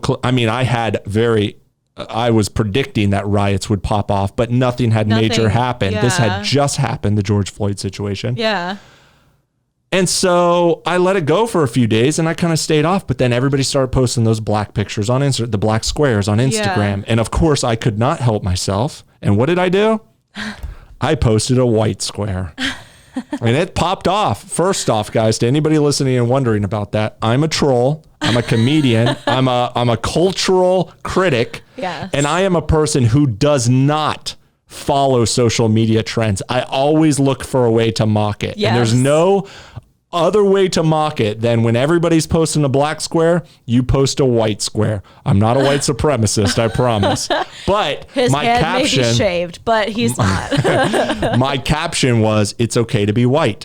Yeah. Because I woke up and I'm browsing a nonstop feed of black squares and I'm like, seriously, guys, seriously? And it's not because the movement upsets me or the sentiment upsets me.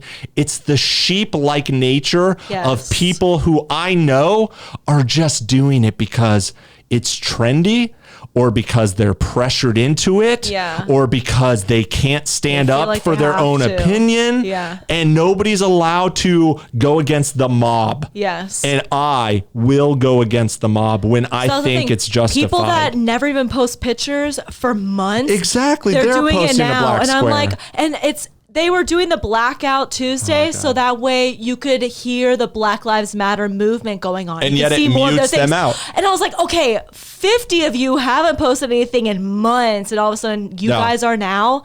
And so I have to like scroll through all of your blankness to find something that you actually want me to see. But I'm not going to get that far because after I scroll a little bit, I'm like, all right, I'm done. And that's what I'm saying. They're saying this is so we can create awareness. We can spread the message. It's like all you're doing is numbing people to the cause. You're making it's like seeing the same commercial 10 times in a row. How often do you see the same thing before you're just like tuning it out? The day before, took 5 pictures and I was like, okay, guys. When I was on Facebook and I was scrolling through and I was seeing everybody's posts, everybody's this or that, and I was reading everything. I was so engaged, and I was like, it was really interesting, and like I want to know everybody's point of views, and especially it was like, when videos were coming out of different protests, seeing actual protesters, not protesters, but rioters who are beating innocent people. That's important to see. And also cops, seeing the police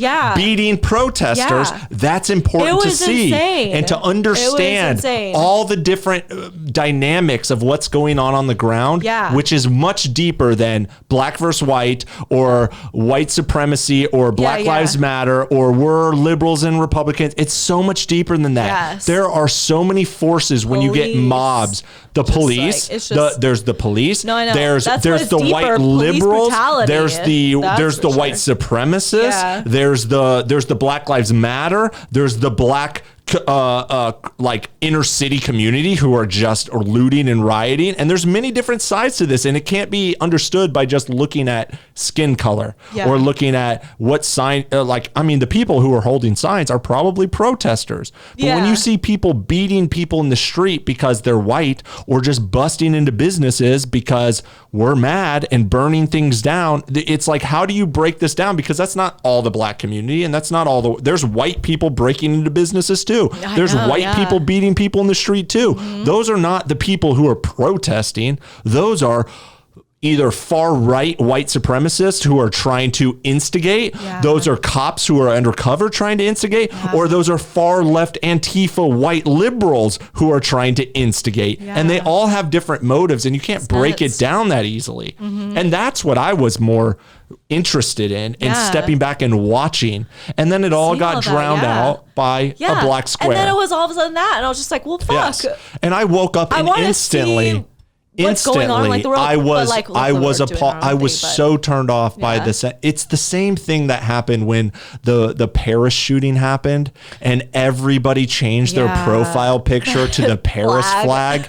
And I'm like, you guys are so you're such sheep. You've never been to Paris a day in your life. You don't know anything about French culture. I support you, but also I don't have to do you can that. You can be appalled by people getting murdered down in a concert in Paris without sheepishly changing your profile picture to a country's flag for no other reason than everybody else is doing it, and I'm going to get some likes if I do it. there's lines at the tolls or to get into Busch Gardens or any amusement park, I look for the shortest one. I am not a fucking sheep. Everybody's just like, boop, boop, boop. Follow who the person was before. In front of me, I just go here. I'm like, fuck this. This is shorter over here. Like, that is me. I am not a fucking sheep. Like, I definitely don't think you're a social media sheep either. No. But there is, I'm saying that's a whole different thing because I think I think it's still all sheep. I agree. That's a good analogy. Absolutely. Who do that, they probably stand in line behind the person in front of them. But, well, we won't get into that. Anyways, yes, a good, I kind of want to get into it because sometimes I will follow people because there is something to be said to turning your brain off and not having to think. And it's not that I don't understand that aspect. It's that you kind of are that way, though. No, but because when it comes to social media and political movements, I think it's because you think it's below you. I think when you go here, you think things are below you, so you just kind of follow because you're just trying not to like... It's because when it comes to driving things, I'm not in a rush to get anywhere, and I don't want to think. I want to chill. Yeah. And that's but when it comes to social media and politics, I want to think. I want to think very smartly and deeply about what I'm putting out and why I'm putting it out and what the message is that I'm conveying. Off your mind off here. Yeah. And then like when you listen to something, because so like I listen to music and like that's when I turn my mind off. But you more listen to listen to podcasts and I listen to YouTube and I'm turning it on. And all these things. Yeah. And so then when you're driving, it's more like that's when I want to zone out and I want to chill. I don't want to be using brain cycles. It's like we totally switch it on different times. Exactly. It's like when I'm driving, I'm like, I need to be fucking like. Well, I'm glad we did get into this because now we understand that about each other. Thank you. Now you won't give me shit when I get in line behind 50 people. I don't give you shit. I'm saying for me, I will not give you shit. I was being you in that instance. Exactly. Because it's just a different. My mind is tuned in on something else. But luckily, I just grab it. I'm like, over here. That's fine. And I don't mind. It's like, I don't want to waste brain cycles on something that's not important and I don't want to waste seconds. time standing in line. Whatever. To each his own. Yeah. But when it comes to the things that I put out, I am very not a sheep. I not only am I not a sheep, I am at design a contrarian, a devil's advocate, somebody who goes out of their way to look for a different angle to this, to what's going on. Anything that happens, you're not going to see me on social media specifically. You're not going to see me jump on the fucking trend. Too, Well, that's it. What? Wait, just us personally, or just with? I was telling you something like about a friend, and then you just sort of like jump on this other side of it. Yeah, I do that. Because I think that's the only way you can really discover the truth. If you just adopt what is the societal easy route, you're only going to go where the mob goes, and the mob is almost always wrong. You have to separate yourself from the mob to think like an individual and to be an individual. Yes. Right? But that's so shocking to people especially at such an emotional time like the George Floyd situation and the riots more after and so where this is going is because when it happened, it wasn't that much of it was like, this is sad, this is crazy, and we talked about it last week, but the riots hadn't popped off. If I had posted that post that day that George Floyd died, it probably wouldn't have done anything. It wouldn't have sparked any controversy. But I actually waited till the riots because the riots actually became much more controversial. Mm-hmm. And then it was like, oh my God, Nick, you have some fucking balls for posting this right now because I posted the white picture. Yeah. And I said, it's okay to be white. Well, for several reasons. One, there was an old meme back in the early social justice warrior days of, I think it was like 2016. I mean, social justice kind of started around 2012, but it was right around Donald Trump time when college campuses were being overrun by this liberal mob mentality, cancel culture, all of these things. Yeah. And people started putting up signs of it's okay to be white all over college campuses. And a lot of people don't know the reference, but that's what I was referencing. Yeah. And it's this innocuous, totally non-hateful phrase of it's okay to be white. Yeah. It's not saying white people are better. It's not saying white pride. It's just saying it's okay to be white. Yeah. And that caused such a stir around these college campuses. And that's kind of what I was referencing when I was like, everybody's posting this black square. I'm going to just post a non-racial white square. I'm not even highlighting race. I'm more just saying it's okay to be a white square. You could interpret it any way you want, but everybody's interpreting it based on what the mob is doing on Instagram right now. And we're all talking about this one subject. And if you don't get in online, you're part of the problem. And it's like, that's not how life works. I can totally be on your side and also post things that seem to be not on your side. People saying too, like, white silence is part of the problem. Yes. Just because I didn't post anything does not mean that I am silent, does not mean that I'm not for your movement. We talked about this. If I ever see racism, deeply. if I ever see anything, like, I'm not racist. I do not implement that into my life. And I want to get into all this. We may have to go another, and we're not close to the end yet, but we're going to probably have to get into this because that is one thing. Okay, let's build up to this. Okay, I'm going to get to that about us calling out racism and being like what we are doing to fight for the cause in our way, our lives, not in this fake social justice. Look at my virtue signaling post of I posted a black square with hashtag Black Lives Matter. Therefore, I'm not racist. Good. I'm good. Now let me live my life. Honestly, I actually think you're more racist. Honestly. That's what I think. And it's a whole conversation on why that is.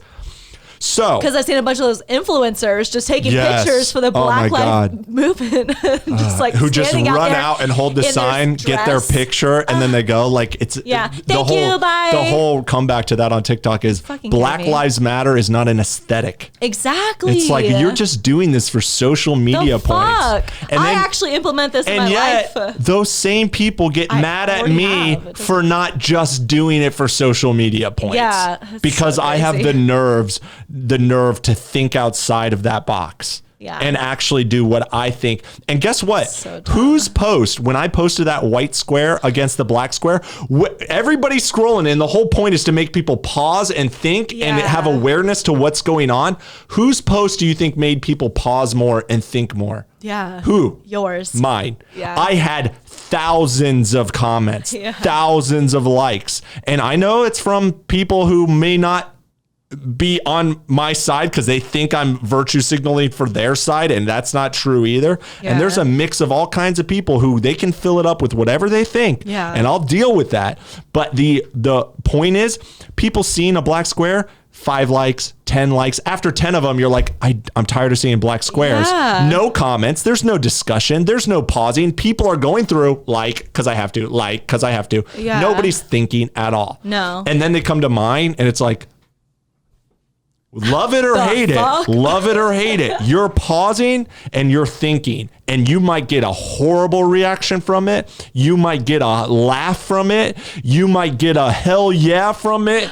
You might get any number of reactions, but you're getting something from it much, much deeper than what you were getting from those black squares. Yes. And you don't know where I'm coming from, and you don't know my thought process, and you don't know me personally. Some of you do, and some of you have DM'd me, and I appreciate that. And people who know me in real life, I'm down to have a conversation. We can talk about this. For sure. I'll bring you on the podcast, and we will hash this out. Yeah. And I'll tell you exactly what's going on. But nobody who knows me in real life literally thinks I'm a racist or a white supremacist. Of course not. But you can get that impression from my social media because I'm a troll. Yes. Because I'm provocative. Yes. So many different angles to this. So on the day that the George Floyd thing happened, or very close to, it was on a Friday night when we went on a boat for a friend's birthday, very close friend, right? We go out on this boat for the evening. George Floyd had happened, but and a lot of people hadn't seen the video yet, and the protest had not popped off yet, right? So we're just having a chill day on the boat. The friend who's your good lifelong friend, one of my best friends, who I don't want to name names, but lifelong friend, her boyfriend, she is what? Panamanian. She's brown. If we're gonna, this is the thing this is why I don't get on this fucking train, because I don't think of people as brown and black and white, but everybody in social media and everybody in these liberal narratives want to be like, she's a person of color. She's a brown person. It's like, that is so gross to say. I don't think of it like that, but I have to set the picture because that's the only way to discuss these issues. She's Spanish. She's Panamanian. Whatever. She's not white. Okay. But you guys are best friends for the longest time. Now, I think of her as just a normal person. I'm not thinking that's what sucks. And that's what I'm building up to. I consider her tanner than me, and I'm like very jealous. It sucks that you even have to think about your own good friends in terms of these fucking labels that are bullshit. They're all bullshit because she's just so her. Dumb. She's just her. Yes. And I don't think of her as any other way than that. I've known her since I was 2 years old. But she's dating, her boyfriend is a black guy, light-skinned black guy, to really paint the picture, right? So he has a lot of different angles from this narrative, and I'm good friends with him. Love the guy. Yeah. We've hung out so many times. We have talks about these things. Yeah. But we've never addressed each other as white friend, black friend. I don't even think of him that way. I just think of him as him. Just like I think of her as her. Yes. But everybody in fucking social media and in these political circles want to label people based on, you're a person of color, you're a victim, you're a white person, you're the oppressor. And it's like, shut the fuck up. Yeah. We are just friends and we are just people, right? That's the way I think. That's the way I feel. I agree. We're on the boat. I hadn't seen him in a while. We're embracing. We're having a good time. We're just catching up. We're talking about my TikTok blowing up. We're talking about life. Nobody was talking about George Floyd on that boat. No, nobody. We weren't even thinking about it. Even though everybody kind of knew it went on, it wasn't this major issue at the time. We're taking a bunch of pictures on the boat. Yeah. And I'm like, John, I fucking name dropped. Let's get a fucking picture, right? And I just fucking get a picture and we get a picture together. And he's like, that's a dope picture that we're looking fresh. I'm like, yeah, that is a cool picture. I like that picture. I know. And I'm excited to post the picture. Yeah. The next day, well, it was 2 days later because I was hungover. I was hungover the whole next day. So I don't really post. Yeah. The next day, I'm like, okay, I need to post on Instagram because one, my Instagram's blowing up. So I have to post a picture every day. And I'm always in the habit of like, all right, let's find a picture I just took. Let's find a good one. I had group shots. I had a picture with you, but I'm always posting pictures with you. And I was like, look, I want to switch it up. And I'm like, oh, this picture is fucking dope. I know. And I go to post it. And it's just me and him. It's me with my arm around him being like, and I paused. And I'm literally like, should I post this? And it made me so uncomfortable that I even thought that, because I was like, why should I not? Because I realized, because the protests are going on now, everything was popping up. Everything on social media was about race and about division and racial things. And I was like, if I post this right now, people are going to think I'm trying to say, here's my token black friend. And I was like, should I post this? And then I said, fuck that. I'm playing into that racial division if I don't, because he's not my black friend. He's just my friend. Yeah. And I was like, fuck this. We had a great night. Yes, we just had a great night and it was a dope picture and we had a fun time and that's all it was. And I go to post it and I'm like, I stopped and I was like, fuck this. I'm going to post this picture because it's a good picture, but I have to caption it. And I was like, okay, what do I put as a caption? If I put, and I was like, everybody is going to read into this as some racial thing. I have to at least address what is going on in the political climate and on social media right now, because everybody's going to think this. And so I said, fuck the BS. We're on a boat. That way it highlighted there's a bunch of bullshit going on with racial shit. Yeah. Yes, I understand there's racial shit going on, but fuck all that. We're just on a boat. We're friends. We're on a boat. Yeah. That's what I captioned. And controversy popped off because of it. Stay tuned for that controversy because we have to take a commercial break and I'll be right back and we'll go back into this. Oh, that's good. Yeah. Another segment? Yeah. Yay. We have to. That's what I said. There's no like, way to do next this. Week. Like, okay. That'd be weird. I know. We could. All right. No. I'm kidding. We'll be right back. Okay, we're back. Yes. Erin wants to get distracted by the fact that it's still daylight. No, it's because I'm an early riser now. Usually we start these podcasts later, but we started a little earlier today for a lot of reasons. That's not the point. We got to keep it on track. Otherwise, I'm going to lose. No, yes. Okay. So where was I? Okay. So we're on the boat. Yes. We take a picture. I want to post the picture because it's a good picture, but this fucking riot thing pops off. And I literally have to think, should I not post this picture? And I thought it just felt gross. It felt like, no, this is just a friend. I don't think of him as my black friend. Let's post it. And I put the caption, fuck the BS. We're on a boat. That's the best way I can address it without addressing it, not highlighting race, not doing anything, just being like, read it what you want, but we don't give a fuck. We're just friends, you know? And things pop off, one during the same time, at least the next couple days, I was on TikTok posting a lot of things because the riots start going days and days. And I have a lot of opinions on those, even though if you want my original opinions on the George Floyd situation, you can go back and listen to the last episode 14 of this podcast called No Cookies for Bad Cops. Listen to that and you'll hear my reaction of what's going on with the George Floyd based on nothing other than George Floyd and police brutality and nothing about the riots. But now it's time for jokes. Okay, well, then I start making jokes on TikTok because several days go by and my jokes aren't about George Floyd. My jokes are about the riots. Yeah. My jokes are about this, the Black Lives Matter square, the Blackout Tuesday. Yes, my jokes are about how sheepish people are. My jokes are about the false narrative of black people are being indiscriminately killed by white cops when that's nonsense. That's not true. Yeah. It's just this overwhelming sensation of this narrative that is warping people's minds. Even though George Floyd, no doubt, is a tragedy. There's no doubt. I'm not making any light of that. But it's time to talk about what's going on. And I'm posting a lot of things. People start flooding my Instagram. That's when I had posted the black square. It was after I posted the picture, or the white square was after I had posted the picture with my friend. Yeah. And then it was the black square, and I posted a joke that was the black square, but it was also saying, I'm helping. Racism is over. I put text on the square. Didn't just black it out. It was just mocking, like, look at me, guys. I'm a white person posting a black square. I'm helping. Pat myself on the back. Racism is cured. I'm mocking them, right? Then later, I start posting on TikTok and shit's popping up. And then you came home that day and I was like, should I post this white square? I kind of want to do it because it had been hours of black squares. And I was getting so fed up with how self-congratulatory these white people are on my feed, thinking, look at me, I'm not racist. And it's like, you're not doing shit. So I was going to post a picture that day because I posted a picture the day before and I had other ones from our boat ride. And so the next day I was going to post my next picture that I had in line. And then I was just like, you're not allowed to. And I saw a few black ones that were just like Blackout Tuesday. Do you know what would happen? This would be a thing. If you posted a picture that was irrelevant? No, I know. But like, that is like how I was like, okay, like, fine. You want to make it so Black Lives Matter movement has their time to speak and their time to shine. Then like don't not post. Shine, but like where their message can be heard more and seen. I will not post. Yeah. That's so what I did not post.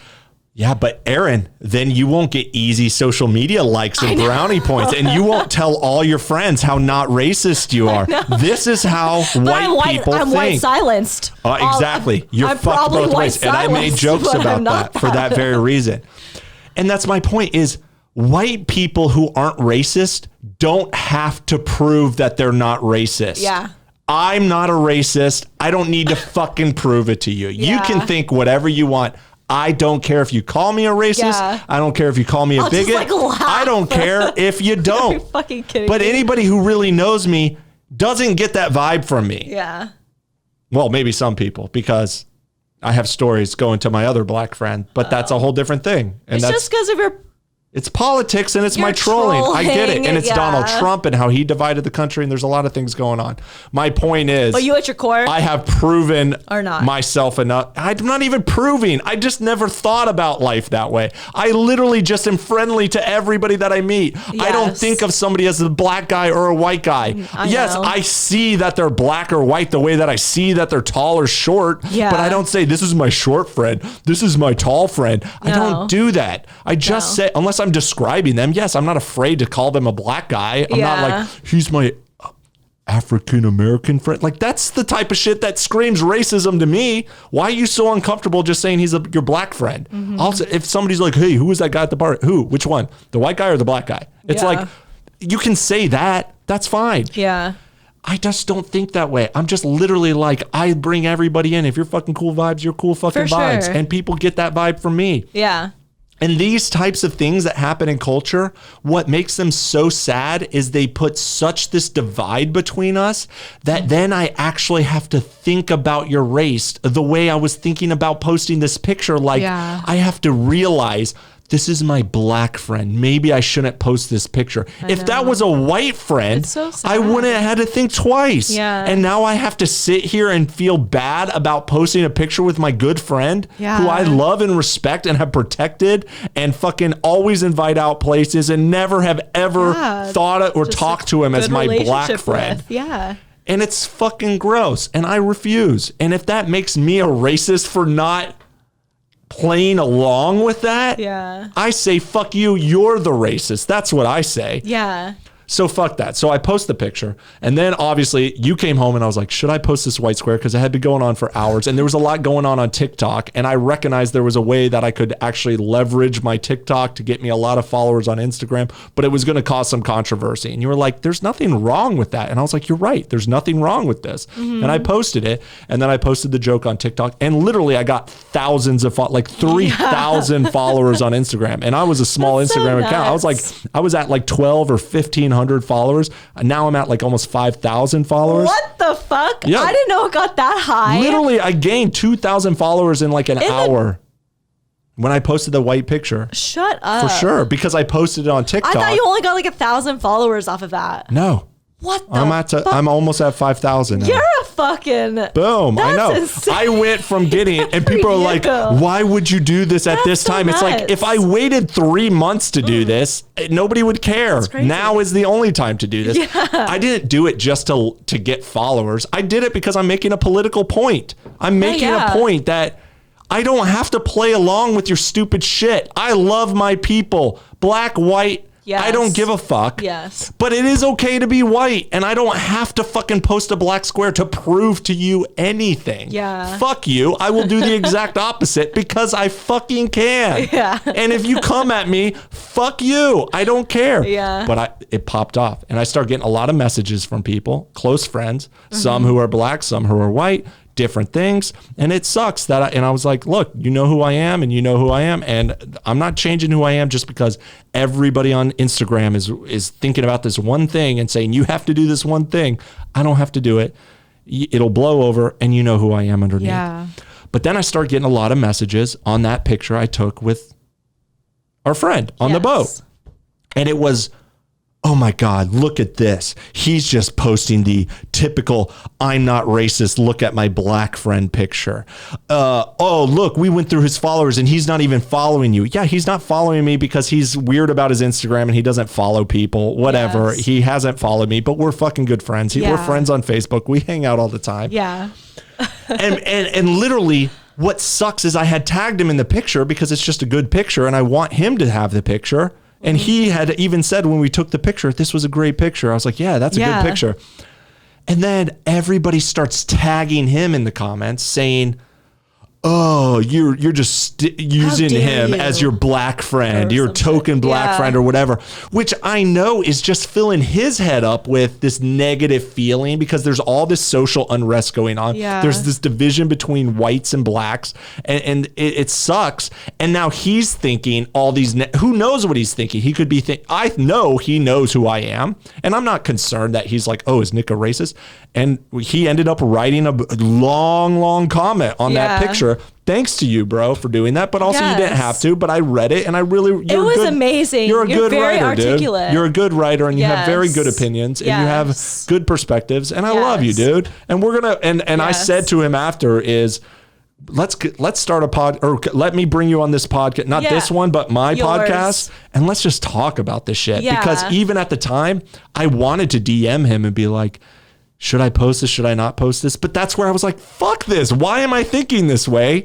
Why am I having to think about him as a black guy when I don't think of him that way? I just think of him as a friend. I know. And I was like, no, I'm just going to post it and whatever happens, happens. But then all these people start flooding and filling it up with these comments. And I'm like, you guys are the ones who are making it racial. Yeah. I never said anything about race. I never said anything about anything. They're going back in your further pictures and finding other black people. friends. And that's the thing. I have your other yes. How fucking gross. How gross. Yeah.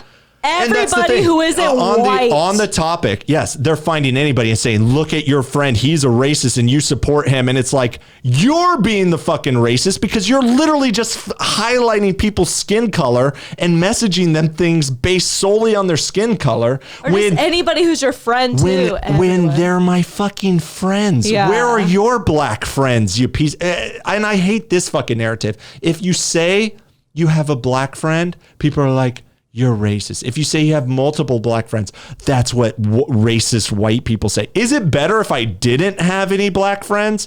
I have a lot of black friends because I'm not racist. Also, it doesn't make you racist if you don't have black friends. No, it's sometimes. just you live in an area where there aren't any, but it's like I think having a lot of black friends is a pretty clear indicator that you're not racist. What better example would there be than, hey, I have a bunch of black friends who don't think I'm racist? Is that I'm not trying to hold them up as fucking tokens. No. But because I don't think of them that way.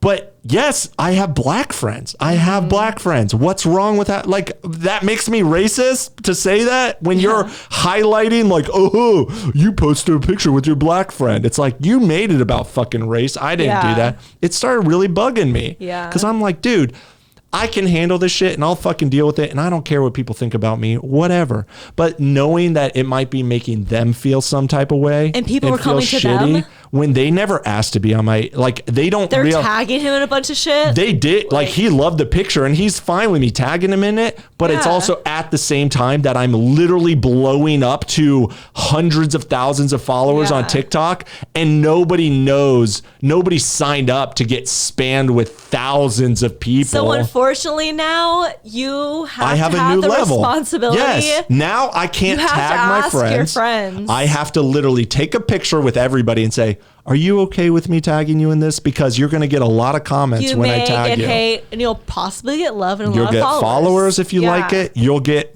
bad comments of anything that I do. People will fucking try to get you to defriend me or say, why do you support this guy or whatever. And they'll spin it in their narrative. Yeah. It's just, it's a crazy thing that's going on. That is so nuts. Yes. And it happened. And Who it's are like, you? And I'm not, I'm me. I'm just me. Like I've always been, but now it's this whole other thing because I have to manage a mob of people. And it's like before you were doing this, it's like before you got famous. I was already this way. Yes. I always posted provocative things. So people are going back like way before though. And before finding people who maybe I'm not friends with anymore. Or no, you are, but like they are just like our acquaintances of like are going out and like this or that. That like I haven't you see seen them every in a so few often. months. They're still your friends. It's like when you come back together, it's all the same. But it's like it's so different. Exactly. And so it's like, who the fuck are? Yeah. And then they just start getting fucking tagged in things like, why are you friends with this guy? And they're like, wait, what? I haven't even seen him in a few months, but he was fine. But and I know it was fine, but I also get him and I know he does this, but what did he do this time? And why does that person have to feel any type of way based on what I'm doing on TikTok? In this current moment. It has nothing to do with anything. And that's what I'm saying. Like, fuck, once quarantine's over, we're going to see people. Yeah. And so this whole thing pops off and it becomes this whole fucking, so I'm dealing with trying to process what's happening in just my own opinions of what's happening in culture with the movement, with police brutality, with the black versus white relations, with culture, with Donald Trump and the election, but then also what's going on with my TikTok drama and my own provocative opinions and how that feeds into my Instagram and then how that affects my actual friendships with friends of all colors in different ways. Yeah. And it's like, it's crazy. It's been a crazy fucking week of having to like think about all this. And most people would say, well, just don't make those posts. Just fall in line. Just do this. I'm not going to do that. No, you're the only one who cannot I'm the only person. I challenge anybody to find somebody who is actually more understanding and not racist and not judgmental about these things, not hateful, not bigot, but also can handle people calling you that and making real political points that you might like them and you might hate them, but they're not hateful. They're not mean-spirited, and it takes fucking balls to do this. And people would comment that when I did this, like, what some of our friends would be like, "Oh my God, that took some balls to post that picture." And I'm like, that's the sad state of society. that takes balls to say something as innocuous as it's okay to be white with a white square. You are who the people need. Yes. You get. I mean, let's not make myself Jesus. I'm just me. I'm just me. You are Jesus. Can I get some more wine? It's gone. What? I know. Aaron. It's sad. I drink. Oh, well, we got to get something out of the fridge. Oh, I should have got 2 bottles. You should have. I almost should have thought of that. I did, and then I was like, no. Is it early? It's early. We can go to the store. We can't now. We're in the middle of this. I know. Okay. I just was hoping there was more. Okay, so let's not get sidetracked. No. Can we split it? Alcoholic? It's the last bit of it. Twice your weight. Anyways, I think you are who the people need in the sense of like because people need. Shh. Good point. She's right. In the sense, let me speak for you, my child. Okay, tell me. Just kidding. Okay. In the sense that people need this strong, opinionated, quotation marks, voice, but also that is non-judgmental and is very understanding and sees both sides, but he can say what it is and kind of put it in your face. You may not like it. It may be this type of way, but like that's okay because it's okay to you. You may have this opinion that you're very pushing towards, but it's okay. It's neither black nor white. It's very in the middle, and it's a beautiful fucking thing. No, but like it no can pun be. Intended. Yeah. You see how these words get co-opted? It's what did she mean by that? Yeah, it's not that. It's just I think your voice is a very beautiful thing that needs to be heard because people have not heard it in a long while. And no one can cancel you out to like change it. And also you can give the other side of it as well. Like if you talk to someone and they are very one way, you can talk this opposite way. But you could also take that way and make it your own and fight the other side with someone from the same side that you're on. Yeah. I'll argue whatever side needs to be argued. Exactly. It's so funny. When everybody goes this way. We agree upon abortion. Yeah. And you're like, oh yeah, you want to kill a dead baby? Exactly. Or like you want to kill babies. Well, I also agree with you. Oh wait. Like, yes. It's like, I don't want to hear it that way. I love that. That's such a beautiful, rare thing. And no one can fucking do this in this world. And what's so rare about it is that because when I do it, that's why people assume. But also you suck. But also you're cool. And it is true. It is true because people who don't like what I have to say will assume that it means all these things. That if everybody is posting the black square and you post the white square, it must mean this without realizing like, no, it doesn't mean that. It doesn't mean that at all. It's just that there's nothing gained by doing another black square. Somebody needs to say the other side. Purple square. Somebody needs to say that.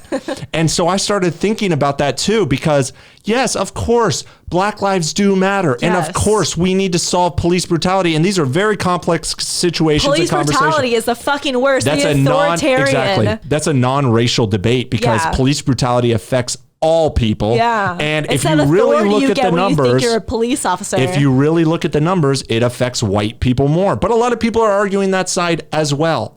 However, when we're talking about these social media things, it's like, okay, we all understand as adults that there is a systemic racial injustice that has happened in this country with black people going back to slavery. We are adults and we've studied history and we've seen Black Lives Matter happen since Trayvon Martin to Freddie Gray to all of them. I blank with my the 70s one. Emmett Till. There was Emmett Till. That was one of the first. But with the Black Lives Matter, it was Trayvon Martin. It was Eric Gardner. It was Freddie Gray. It was... There's a million of them. Yeah, and I actually can recall all these names. Philando Castile. It's just... Trust me, when I drink wine, my name recall goes. Yeah. But I know all the names. Yeah. And I know the situations because we've been through this many times. And there's been riots before in Ferguson, in Baltimore. This has gone on. We are adults and we've seen this happen. But now it's happening with this younger generation who haven't all seen it happen, and they're just waking up to these issues for the first time. And as much as you understand that white people might had privilege, and now it's black people's turn, and that's fine. We can have that debate. But think about a 10-year-old white boy who has no fucking clue about racial history, and he wakes up and all he hears is "shut up, white person, Black Lives Matter." He doesn't understand. He doesn't understand what that means. And now he is being trained to think that he's the problem, or he might actually grow up and be even more racist because he's been pushed down his whole life. Somebody needs to stand up for that voice as well. Yeah. And yet people say you're a white supremacist if you do that. And it's like, no, but you're not understanding the same way you thought less of yourself being told all these things when you were 10 years old. He's going to think the same thing because he has no fucking clue what Black Lives Matter means because he was born 5 years ago. Yes, this kind of correlates into it. When we were growing up, when you were born, we're getting to a break, so find a breaking point. But did you think when you were growing up, did you grow up racist? Was there did you think there was racism? Okay, hold that thought. We're going to do another clip and then ask me this question. Though? I know. No, we are going to not do that. We're going to keep this conversation going. Okay. And then we'll do it. I have to pee. Well, that's fine. We're going to do another clip and we'll be right back. Hold that thought. And we're back with shots, and we're going to make a toast, but also we're getting kind of drunk. And also this conversation is, it's good. No, it's good. Right? Yeah, it's good. There was something I was going to say, but I blanked out. Okay, we're going to take a little shot, and we're going to continue the thought because there's so much to unwrap in this, and that's why we had to go more segments, which is okay. So I hope you guys are making it till the end, but it had to be said. Okay, so we're going to drink. I would say we're going to cheers to equality and to George Floyd, but fuck that. We're going to drink to our friends of all colors. Agreed. And of all ethnicities and of all our nationalities, the people in our circle, that's who we care about, and that's who we are making the world better for, which I'm going to explain that thought in a second because that's what I really wanted to get to with this. So cheers. Also, we drank a whole bottle of wine and now we're taking a shot because that's all we have. Ugh. Cheers. That was pretty good. It wasn't too bad. No, that's pretty good. So the reason I want to cheers friends is because all these people, I mean, it should be pretty obvious, but all these people who are posting for the cause, marching for the cause, and we haven't even gotten into half the opinions about the rioting and the looting, which I obviously, as much as people are like, you can say, like when you talk about like a lot of these debates when these things happen is what about black on black crime? If Black Lives Matter, what about gang crime in Chicago? Yeah. What about? I'm going to order liquor as we talk. Order liquor? Yeah. To the liver? They can bring us wine, maybe. I don't know yet. Jesus Christ, Erin. Okay. Let's keep talking. All right. Well, you're not going to pay attention while you're doing this. I can. And also, you're already drunk. You don't. Well, we're going to keep this going because I have a lot to talk about it too. Okay, so I guess this is going to be a long podcast. Well, we're already at 2 hours. We could go up to 3 hours. That's about the max. Okay. There's a lot to talk about. All right. What was I saying? About friends and about racism. Understanding different sides of things that so many times this conversation gets twisted into, well, what about black on black crime? What about that? And people say, hey, you can be against police brutality and be against black on black crime, but that's not what we're talking about here. We're talking about police brutality. That's what Black Lives Matter is about, is police brutality against black people. You can say both are bad, but that's not what we're talking about. That's the point that they make. Mm-hmm. Well, guess what? You can be against looting and rioting in the streets and violently beating innocent bystanders and also be against police brutality and be for Black Lives Matter. Erin, put your phone down. Stop. We don't need it that much, and you're not paying attention, and you can't pay attention while you do that. Husk. I don't care. Stop. Someone to bring us up. No, stop. Okay, that's fine. You can be against both sides. Yeah. Right? I am vehemently against what was happening with these rioting and these lootings, while also understanding why it was happening, understanding that a lot of people are just doing it out of anger or out of opportunity, out of just we're bored because fucking quarantine's going on. There's a million reasons, or out of political issues of I'm a white supremacist who wants to kick off a race war, or I'm a Antifa leftist who wants to kick off a race war for different reasons. You can be against all of that and still be for the cause of absolutely Black Lives Matter. Absolutely. But that doesn't mean that you can't have opinions about all this stuff. And I had strong opinions about this, and we haven't even gotten into that. But when it comes to the friends, so many people, when I start saying these provocative things on TikTok or on Instagram or, just in general, because this has happened before. This isn't the first time that these things have happened. Yeah. People say, well, if you're not fighting for the cause, you're part of the problem. Or what are you doing? You haven't done anything. You don't care. And it's like, I'm doing way more than posting a black square. Yeah. I am making a change in my life that I can actually change. And guess what? You're not going to change anything by marching with a Black Lives Matter sign. You're not changing anything. You're not going to change anything by posting a black square. Do it if it makes you feel better, but I promise that's not what changes the world. So are you saying when you're people going and marching in the streets, that doesn't... No. Remember after Donald Trump got elected, 2 million women marched into Washington. It was the biggest protest the country has ever seen. You don't even understand how many people that is. 2 million women were marching in the street against Donald Trump and pro-women. And because don't take women's rights. It was pro-women and don't take our rights, and Donald Trump stands against women's rights. Yeah. All of those things were together. Nothing fucking happened. Donald Trump didn't even give a shit. Nothing happened. Yeah. Nothing. Protests did work back in the day because nobody had been confronted with these things, and everything was... Why did the civil rights... we'll get into that. There's a point I'm trying to build up to here, and I don't want to lose my train of thought because I have been drinking otherwise, but we'll bring it back to that. Yeah. My point is, whether you think so or not, I don't believe that changes anything, and I don't believe that's the way you change the world. The way you change the world is by changing your world, your local world. You change your family, you change your friends, you change your local community, your local world. Governor. I don't have political power. Yeah. I'm starting to get social media clout and stuff, but I'm new to that, and I don't have a platform that's monetized. I'm not making money at all. Yeah. I don't have power. I have a voice and I have a platform, but you don't understand my long game with what I'm doing with that platform. And I'm building that platform to be a voice that can go much deeper than this issue. Yes. But it's not going to always be pretty and in line with what the mob does. It's going to be provocative. It's going to ruffle some feathers. It's going to hurt people's feelings. It's going to make people face some hard truths. Yeah. But with that platform and with everything that comes from that platform, there's a bigger picture that I'm going to use to change the world. But at the very moment in my local community and with my friends,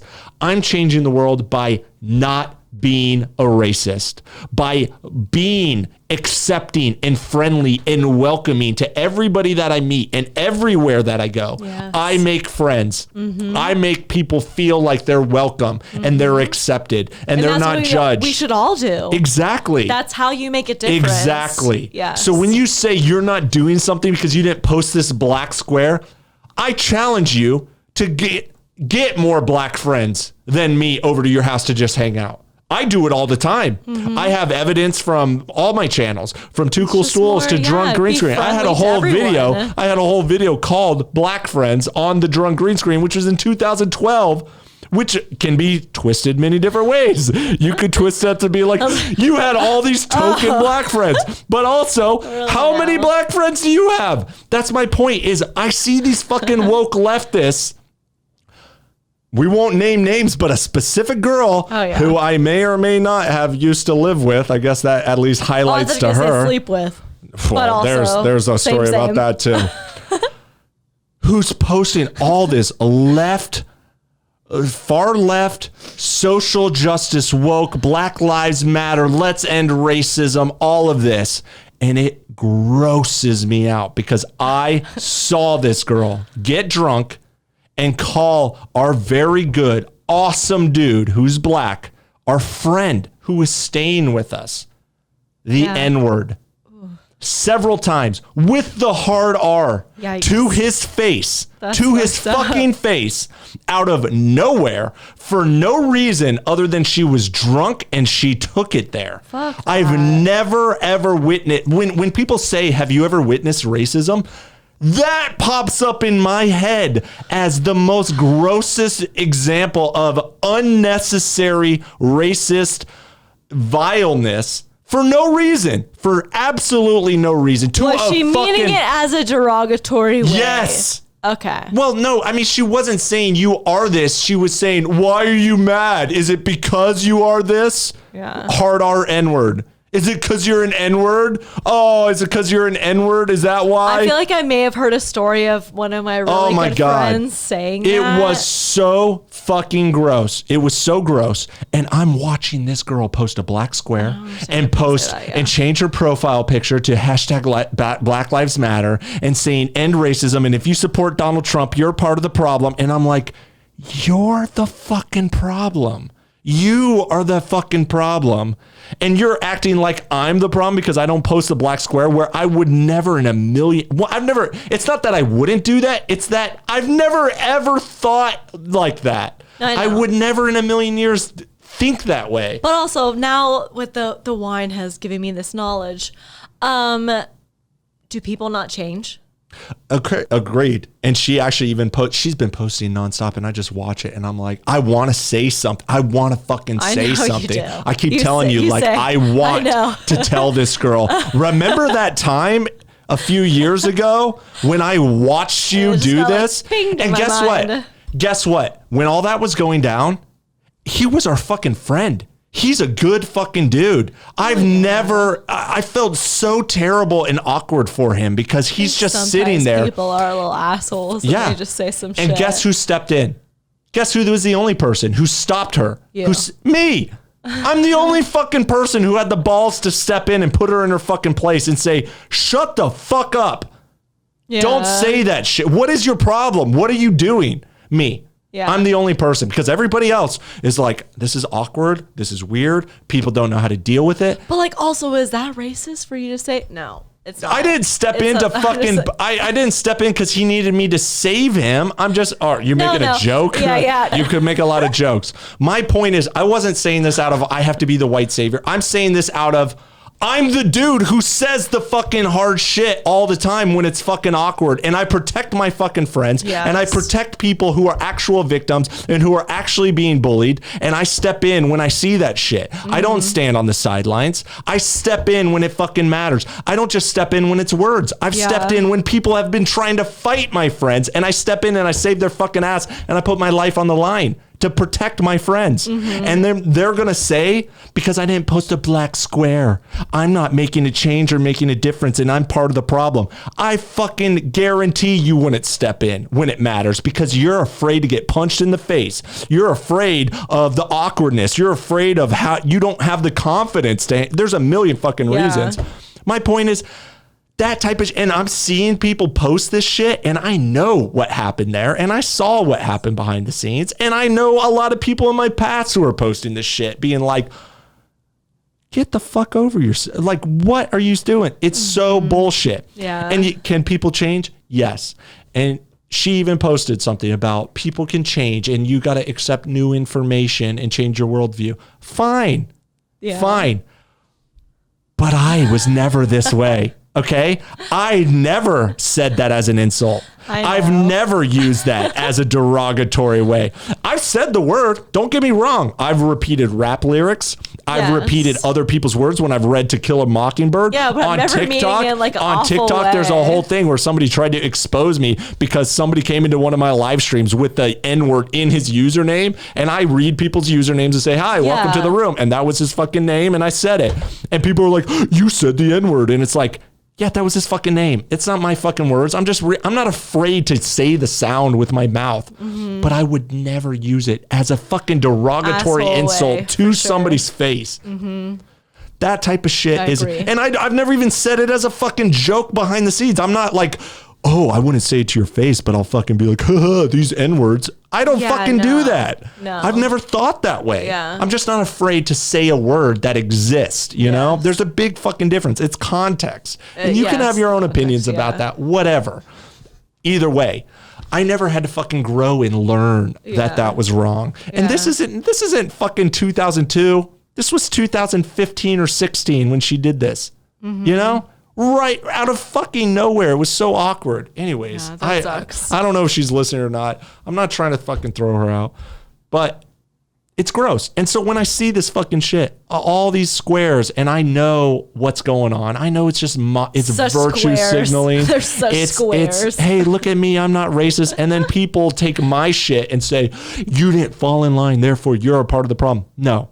I'm a part of the solution because that is not the solution. Yeah. The solution is to welcome people into your home, into your heart, into your life. Yes. Make people feel as though they're equals because they are. I'm not even thinking like I'm doing some noble thing. No. I'm letting in this black person. Like, you see how fucking gross that sounds? That's I'm just like, yeah, you can stay. Yeah, you're a friend. Come on in. Yes. Come on in.